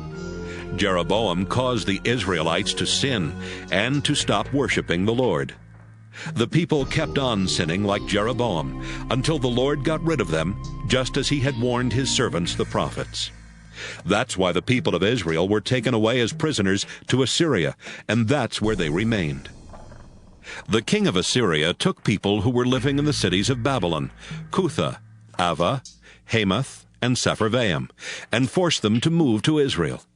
They took over the towns where the Israelites had lived, including the capital city of Samaria. At first these people did not worship the Lord, so he sent lions to attack them, and the lions killed some of them. A messenger told the king of Assyria, The people you moved to Israel don't know how to worship the God of that country, so he sent lions that have attacked and killed some of them. The king replied, Get one of the Israelite priests we brought here and send him back to Israel. He can live there and teach them about the God of that country. One of the Israelite priests was chosen to go back to Israel. He lived in Bethel and taught the people how to worship the Lord. But in towns all over Israel, the different groups of people made statues of their own gods. Then they placed these idols in local Israelite shrines. The people from Babylonia made the god Succoth-Benoth. Those from Cutha made the god Nergal. Those from Hamath made Ashima. Those from Ava made Nibhaz and Tartak. And the people from Sepharvaim sacrificed their children to their own gods, Adramelech and Anamelech. They worshipped their own gods, just as they had before they were taken away to Israel. They also worshipped the Lord, but they chose their own people to be priests at the shrines. Everyone followed their old customs. None of them worshipped only the Lord, and they refused to obey the laws and commands that the Lord had given to the descendants of Jacob, the man he named Israel. At the time when the Lord had made his solemn agreement with the people of Israel, he told them, "Do not worship any other gods. Do not bow down to them or offer them a sacrifice. Worship only me. I am the one who rescued you from Egypt with my mighty power. Bow down to me and offer sacrifices. Never worship any other god. Always obey my laws and teachings, and remember the solemn agreement between us. I will say it again. Do not worship any god except me. I am the Lord your God, and I will rescue you from all your enemies." But the people living in Israel ignored that command and kept on following their old customs. They did worship the Lord, but they also worshiped their own idols. Their descendants did the same thing. 2 Kings, chapter 18. Hezekiah, son of Ahaz, became king of Judah in the 3rd year of Hoshea's rule in Israel. Hezekiah was 25 years old when he became king, and he ruled 29 years from Jerusalem. His mother Abi was the daughter of Zechariah. Hezekiah obeyed the Lord, just as his ancestor David had done. He destroyed the local shrines, then tore down the images of foreign gods, and cut down the sacred pole for worshiping the goddess Asherah. He also smashed the bronze snake Moses had made. The people had named it Nehushtan, and had been offering sacrifices to it. Hezekiah trusted the Lord God of Israel. No other king of Judah was like Hezekiah, either before or after him. He was completely faithful to the Lord and obeyed the laws the Lord had given to Moses for the people. The Lord helped Hezekiah, so he was successful in everything he did. He even rebelled against the king of Assyria, refusing to be his servant. Hezekiah defeated the Philistine towns as far away as Gaza, from the smallest towns to the large walled cities. During the 4th year of Hezekiah's rule, which was the 7th year of Hoshea's rule in Israel, King Shalmaneser of Assyria led his troops to Samaria, the capital city of Israel. They attacked and captured it 3 years later, in the 6th year of Hezekiah's rule and the 9th year of Hoshea's rule. The king of Assyria took the Israelites away as prisoners. He forced some of them to live in the town of Halah, others to live near the Habor River in the territory of Gozan, and still others to live in towns where the Median people lived. All of that happened because the people of Israel had not obeyed the Lord their God. They rejected the solemn agreement he had made with them, and they ignored everything that the Lord's servant Moses had told them. In the 14th year of Hezekiah's rule in Judah, King Sennacherib of Assyria invaded the country and captured every walled city except Jerusalem. Hezekiah sent this message to Sennacherib, who was in the town of Lachish. "I know I am guilty of rebellion, but I will pay you whatever you want if you stop your attack." Sennacherib told Hezekiah to pay about 11 tons of silver and almost a ton of gold. So Hezekiah collected all the silver from the Lord's temple and the royal treasury. He even stripped the gold that he had used to cover the doors and doorposts in the temple. He gave it all to Sennacherib. The king of Assyria ordered his 3 highest military officers to leave Lachish and take a large army to Jerusalem. When they arrived, the officers stood on the road near the clothmakers' shops along the canal from the upper pool. They called out to Hezekiah, and 3 of his highest officials came out to meet them. One of them was Hilkiah's son Eliakim, who was the prime minister. The other 2 were Shebna, assistant to the prime minister, and Joah, son of Asaph, keeper of the government records. One of the Assyrian commanders told them, "I have a message for Hezekiah from the great king of Assyria. Ask Hezekiah why he feels so sure of himself. Does he think he can plan and win a war with nothing but words? Who is going to help him now that he has turned against the king of Assyria? Is he depending on Egypt and its king? That's the same as leaning on a broken stick, and it will go right through his hand. Is Hezekiah now depending on the Lord your God? Didn't Hezekiah tear down all except one of the Lord's altars and places of worship? Didn't he tell the people of Jerusalem and Judah to worship at that one place? The king of Assyria wants to make a bet with you people. He will give you 2,000 horses if you have enough troops to ride them. How could you even defeat our lowest-ranking officer when you have to depend on Egypt for chariots and cavalry? Don't forget that it was the Lord who sent me here with orders to destroy your nation. Eliakim, Shebna, and Joah said, Sir, we don't want the people listening from the city wall to understand what you are saying, so please speak to us in Aramaic instead of Hebrew.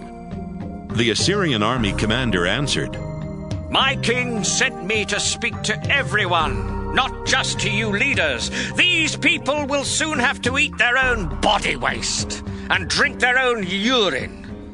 And so will the three of you. Then, in a voice loud enough for everyone to hear, he shouted in Hebrew, Listen to what the great king of Assyria says. Don't be fooled by Hezekiah. He can't save you. Don't trust him when he tells you that the Lord will protect you from the king of Assyria. Stop listening to Hezekiah. Pay attention to my king.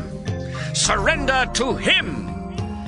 He will let you keep your own vineyards, fig trees, and cisterns for a while. Then he will come and take you away to a country just like yours, where you can plant vineyards, raise your own grain, and have plenty of olive oil and honey. Believe me, you won't starve there.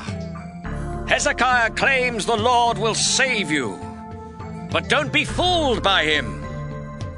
Were any other gods able to defend their land against the king of Assyria?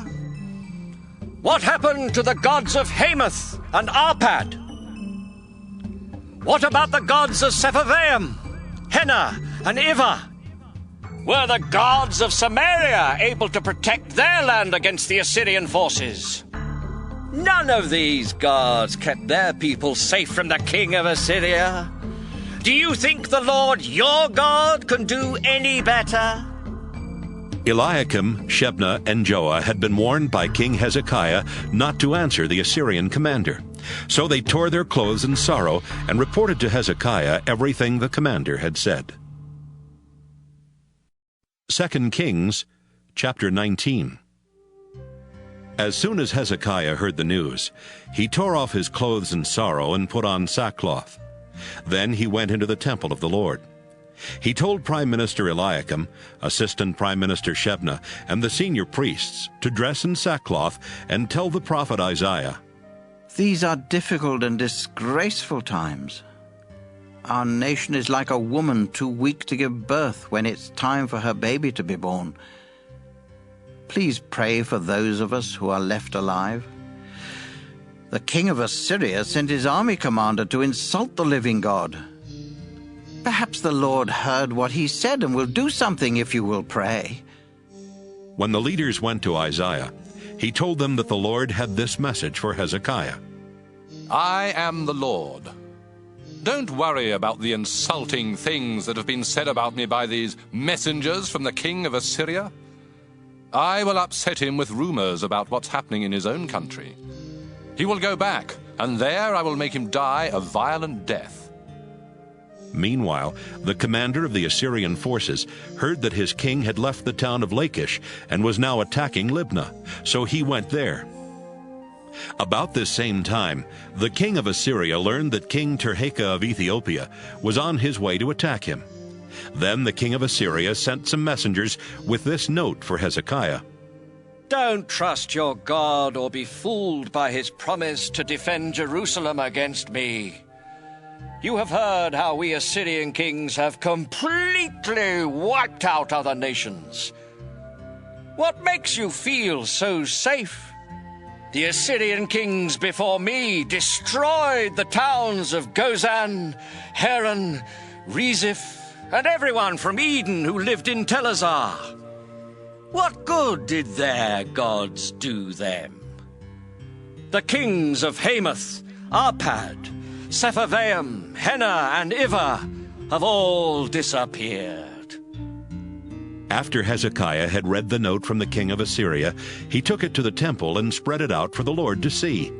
He prayed, Lord God of Israel, your throne is above the winged creatures. You created the heavens and the earth, and you alone rule the kingdoms of this world. But just look how Sennacherib has insulted you, the living God.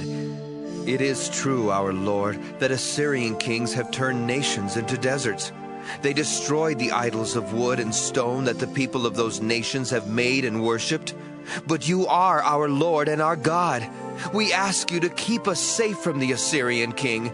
Then everyone in every kingdom on earth will know that you are the only God. Isaiah went to Hezekiah and told him that the Lord God of Israel had said, Hezekiah, I heard your prayer about King Sennacherib of Assyria. Now this is what I say to that king. The people of Jerusalem hate and make fun of you. They laugh behind your back.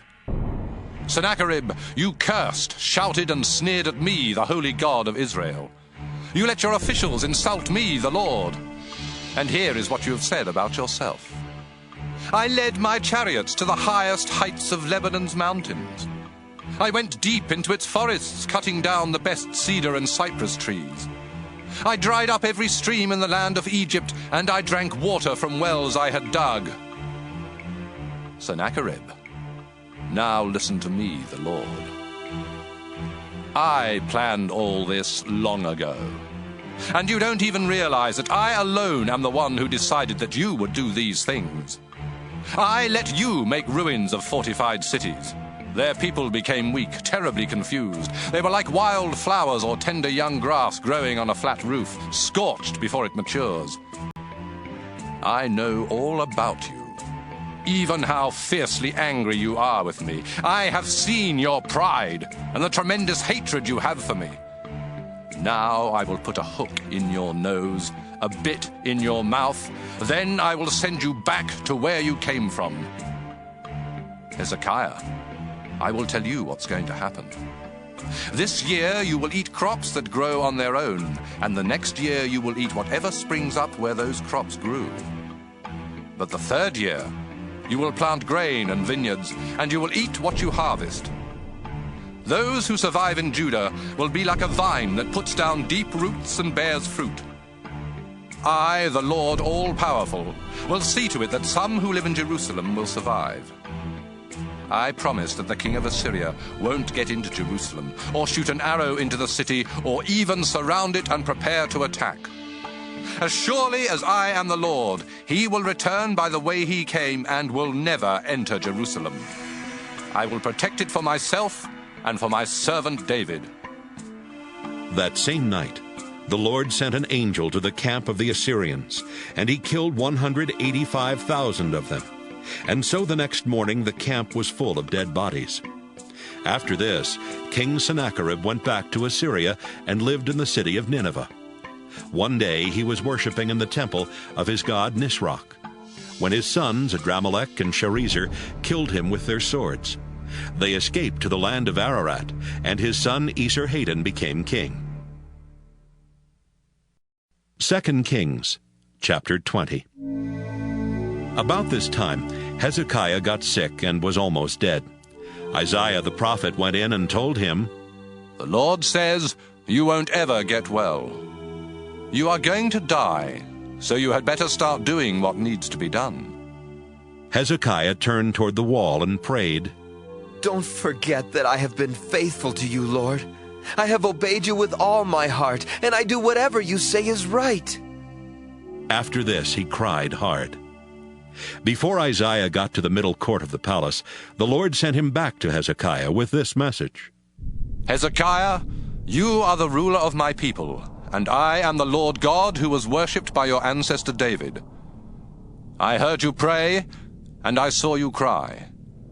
I will heal you, so that 3 days from now you will be able to worship in my temple. I will let you live 15 years more while I protect you and your city from the king of Assyria. I will defend this city as an honor to me and to my servant David." Then Isaiah said to the king's servants, "Bring some mashed figs and place them on the king's open sore. He will then get well." Hezekiah asked Isaiah, "Can you prove that the Lord will heal me, so that I can worship in his temple in 3 days?" Isaiah replied, "The Lord will prove to you that he will keep his promise. Will the shadow made by the setting sun on the stairway go forward 10 steps or back 10 steps?" "It's normal for the sun to go forward," Hezekiah answered. "But how can it go back?" Isaiah prayed, and the Lord made the shadow go back 10 steps on the stairway built for King Ahaz. Merodach-Baladan, the son of Baladan, was now king of Babylonia. And when he learned that Hezekiah had been sick, he sent messengers with letters and a gift for him. Hezekiah welcomed the messengers and showed them all the silver, the gold, the spices, and the fine oils that were in his storehouse. He even showed them where he kept his weapons. Nothing in his palace or in his entire kingdom was kept hidden from them. Isaiah asked Hezekiah, "Where did these men come from? What did they want?" "They came all the way from Babylonia," Hezekiah answered. "What did you show them?" Isaiah asked. Hezekiah answered, "I showed them everything in my kingdom." Then Isaiah told Hezekiah, "I have a message for you from the Lord. One day, everything you and your ancestors have stored up will be taken to Babylonia. The Lord has promised that nothing will be left. Some of your own sons will be taken to Babylonia, where they will be disgraced and made to serve in the king's palace." Hezekiah thought, "At least our nation will be at peace for a while." So he told Isaiah, "The message you brought me from the Lord is good."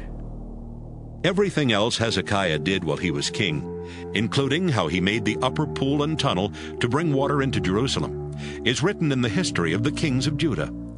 Hezekiah died, and his son Manasseh became king. 2 Kings, chapter 21. Manasseh was 12 years old when he became king of Judah, and he ruled 55 years from Jerusalem. His mother was Hephzibah. Manasseh disobeyed the Lord by following the disgusting customs of the nations that the Lord had forced out of Israel. He rebuilt the local shrines that his father Hezekiah had torn down. He built altars for the god Baal and set up a sacred pole for worshiping the goddess Asherah, just as King Ahab of Israel had done. And he faithfully worshipped the stars in heaven. In the temple, where only the Lord was supposed to be worshipped, Manasseh built altars for pagan gods and for the stars. He placed these altars in both courts of the temple and even set up the pole for Asherah there. Manasseh practiced magic and witchcraft. He asked fortune tellers for advice and sacrificed his own son. He did many sinful things and made the Lord very angry. Years ago, the Lord had told David and his son Solomon, "Jerusalem is the place I prefer above all others in Israel. It belongs to me, and there I will be worshipped forever. If my people will faithfully obey all the commands in the law of my servant Moses, I will never make them leave the land I gave to their ancestors." But the people of Judah disobeyed the Lord. They listened to Manasseh and did even more sinful things than the nations the Lord had wiped out. One day, the Lord said to some of his prophets, King Manasseh has done more disgusting things than the Amorites, and he has led my people to sin by forcing them to worship his idols. Now I, the Lord God of Israel, will destroy both Jerusalem and Judah. People will hear about it, but won't believe it. Jerusalem is as sinful as Ahab and the people of Samaria were.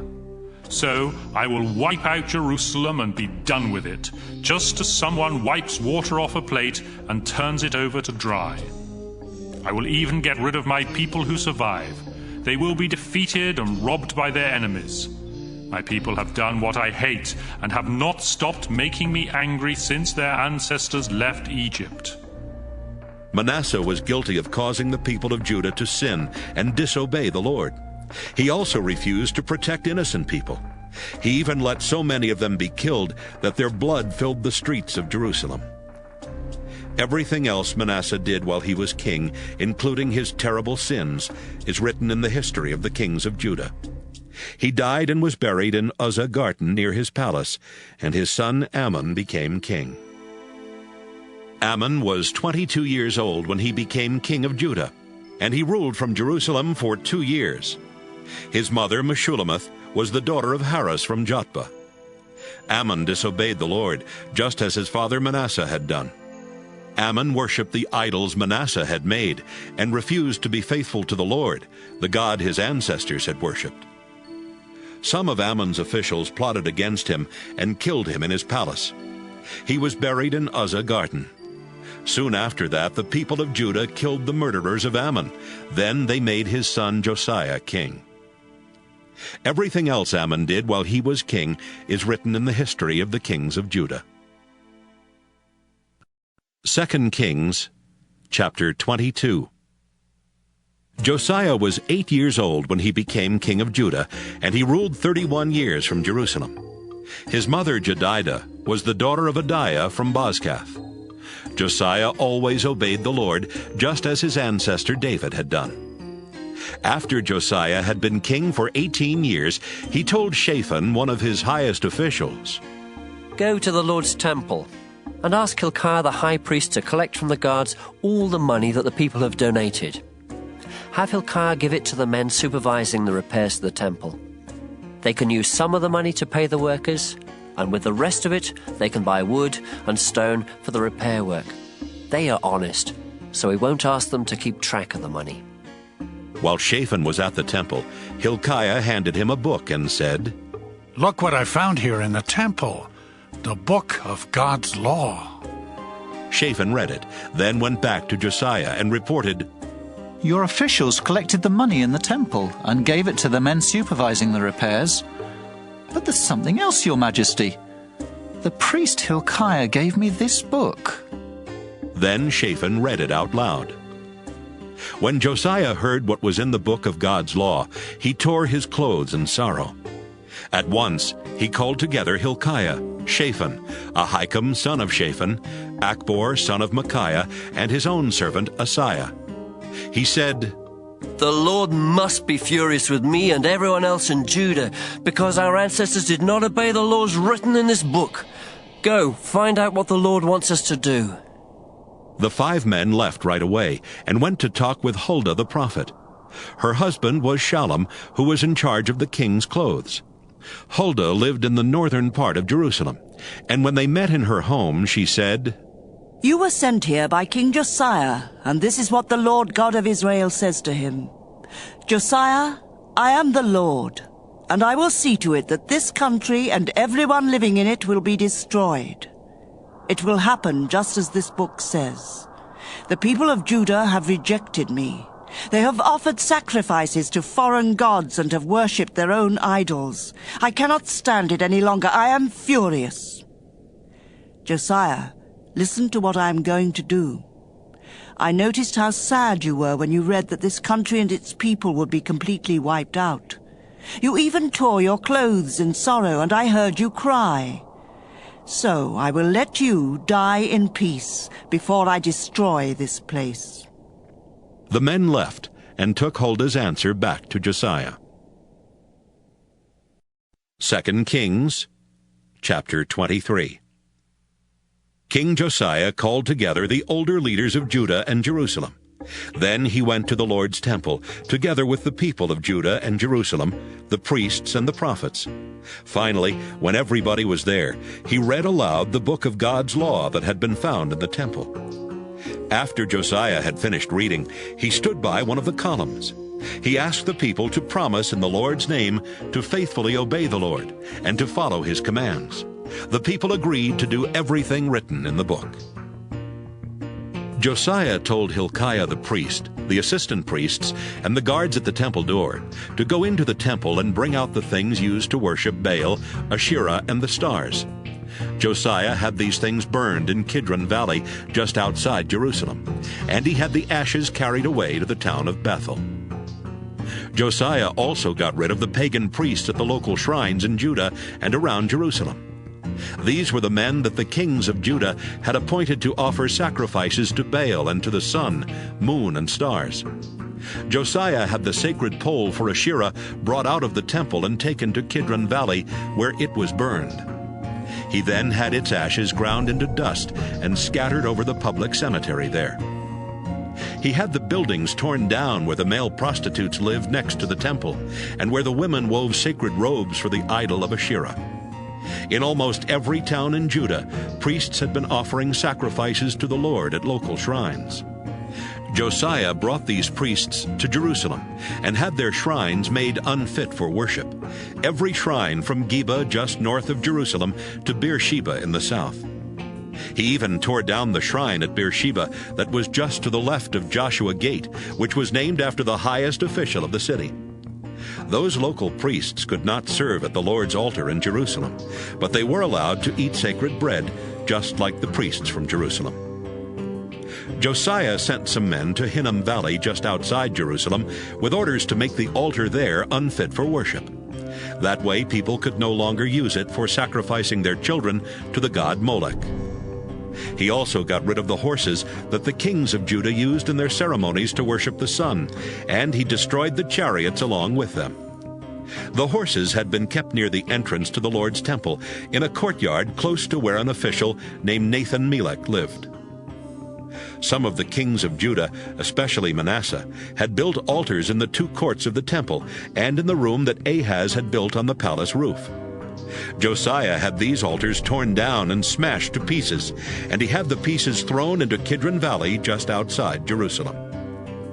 After that, he closed down the shrines that Solomon had built east of Jerusalem and south of Spoil Hill to honor Astarte, the disgusting goddess of Sidon, Chemosh, the disgusting god of Moab, and Milcom, the disgusting god of Ammon.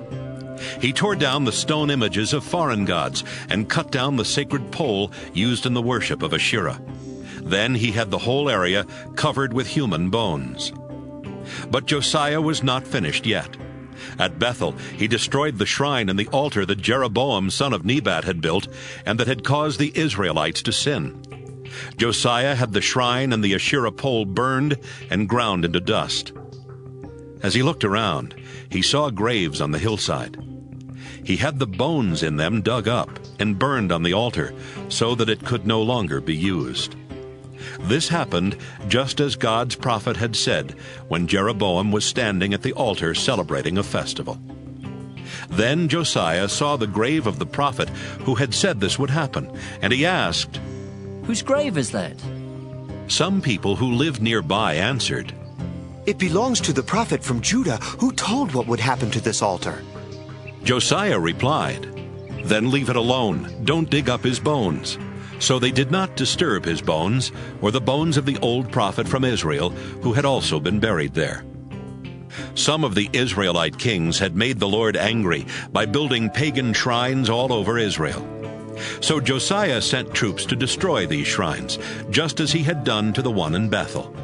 He killed the priests who served at them and burned their bones on the altars. After all that, Josiah went back to Jerusalem. Josiah told the people of Judah, "Celebrate Passover in honor of the Lord your God, just as it says in the book of God's law." This festival had not been celebrated in this way since kings ruled Israel and Judah. But in Josiah's 18th year as king of Judah, everyone came to Jerusalem to celebrate Passover. Josiah got rid of every disgusting person and thing in Judah and Jerusalem, including magicians, fortune-tellers, and idols. He did his best to obey every law written in the book that the priest Hilkiah found in the Lord's temple. No other king before or after Josiah tried as hard as he did to obey the law of Moses. But the Lord was still furious with the people of Judah because Manasseh had done so many things to make him angry. The Lord said, I will desert the people of Judah, just as I deserted the people of Israel. I will reject Jerusalem, even though I chose it to be mine. And I will abandon this temple built to honor me. Everything else Josiah did while he was king is written in the history of the kings of Judah. During Josiah's rule, King Necho of Egypt led his army north to the Euphrates River to help the king of Assyria. Josiah led his troops north to fight Necho, but when they met in battle at Megiddo, Josiah was killed.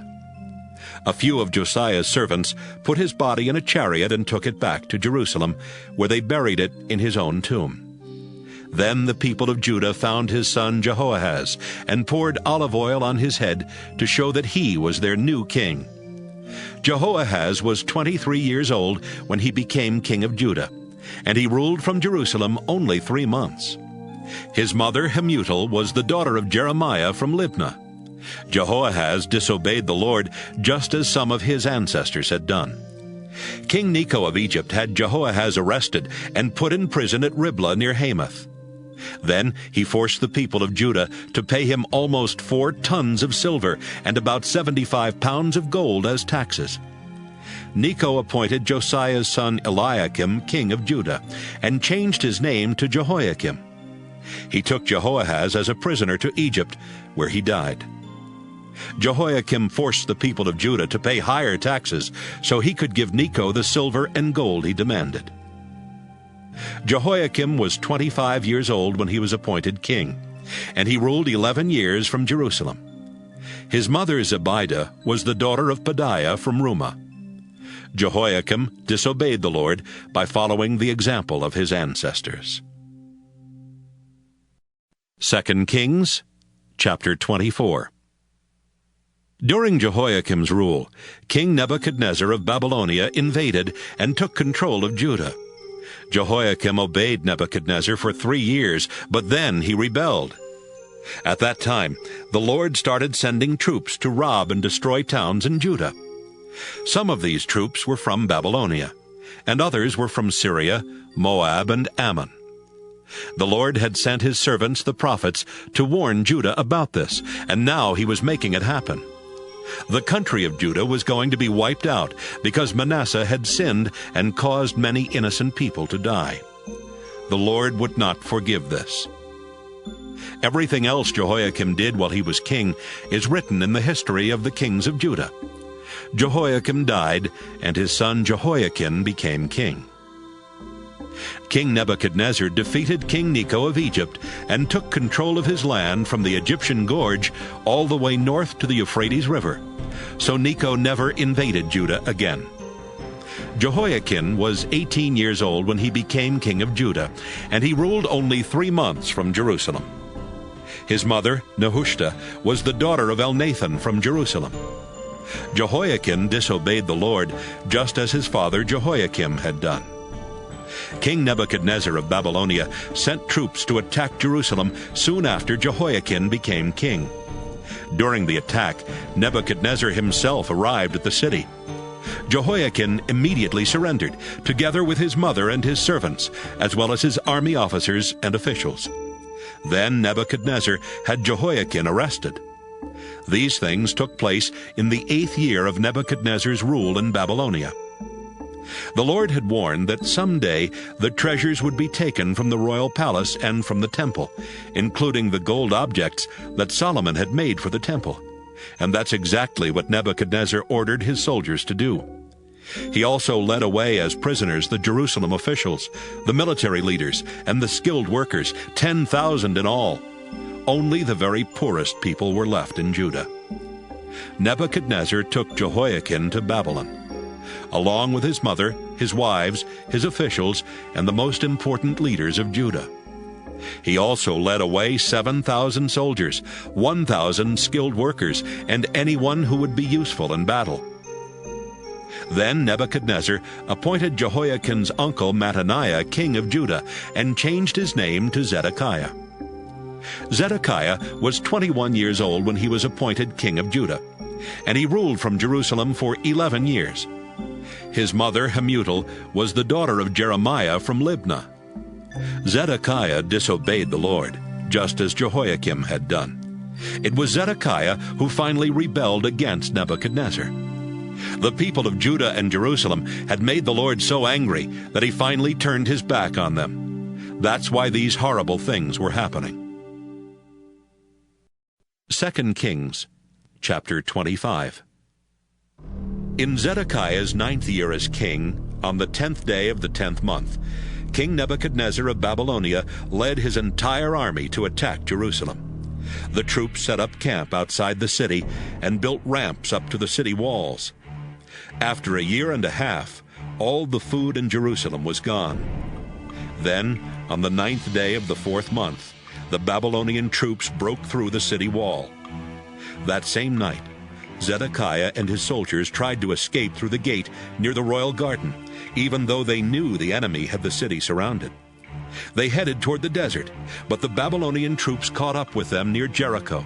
They arrested Zedekiah, but his soldiers scattered in every direction. Zedekiah was taken to Riblah, where Nebuchadnezzar put him on trial and found him guilty.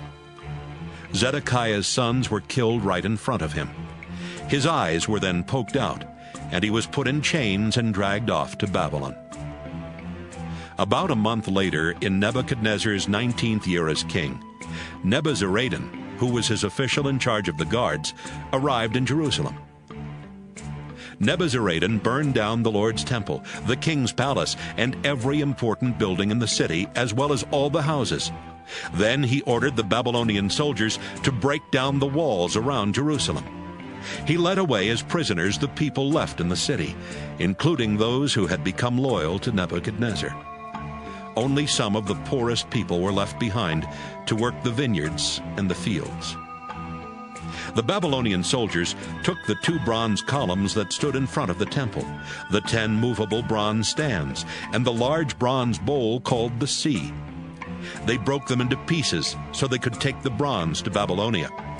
They carried off the bronze things used for worship at the temple, including the pans for hot ashes, and the shovels, snuffers, and also the dishes for incense, as well as the fire pans and the sprinkling bowls. Nebuzaradan ordered his soldiers to take everything made of gold or silver. The pile of bronze from the columns, the stands, and the large bowl that Solomon had made for the temple was too large to be weighed. Each column had been 27 feet tall, with a bronze cap 4.5 feet high. These caps were decorated with bronze designs, some of them like chains and others like pomegranates. Next, Nebuzaradan arrested Sariah the chief priest, Zephaniah his assistant, and 3 temple officials. Then he arrested one of the army commanders, the king's 5 personal advisors, and the officer in charge of gathering the troops for battle. He also found 60 more soldiers who were still in Jerusalem. Nebuzaradan led them all to Riblah near Hamath, where Nebuchadnezzar had them killed. The people of Judah no longer lived in their own country. King Nebuchadnezzar appointed Gedaliah, son of Ahikam, to rule the few people still living in Judah. When the army officers and troops heard that Gedaliah was their ruler, the officers met with him at Mizpah. These men were Ishmael, son of Nethaniah, Johanan, son of Kareah, Sariah, son of Tanhumeth from Netophah, and Jaazaniah from Maacah. Gedaliah said to them, "Everything will be fine, I promise. We don't need to be afraid of the Babylonian rulers if we live here peacefully and do what Nebuchadnezzar says." Ishmael was from the royal family, and about 2 months after Gedaliah began his rule, Ishmael and 10 other men went to Mizpah. They killed Gedaliah and his officials, including those from Judah and those from Babylonia.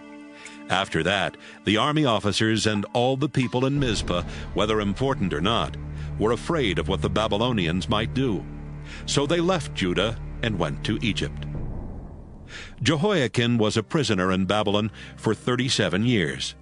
Then Evil-Merodach became king of Babylonia, and in the 1st year of his rule, on the 27th day of the 12th month, he let Jehoiakim out of prison. Evil-Merodach was kind to Jehoiakim and honored him more than any of the other kings held prisoner there. Jehoiakim was even allowed to wear regular clothes, and he ate at the king's table every day. As long as Jehoiakim lived, he was paid a daily allowance to buy whatever he needed.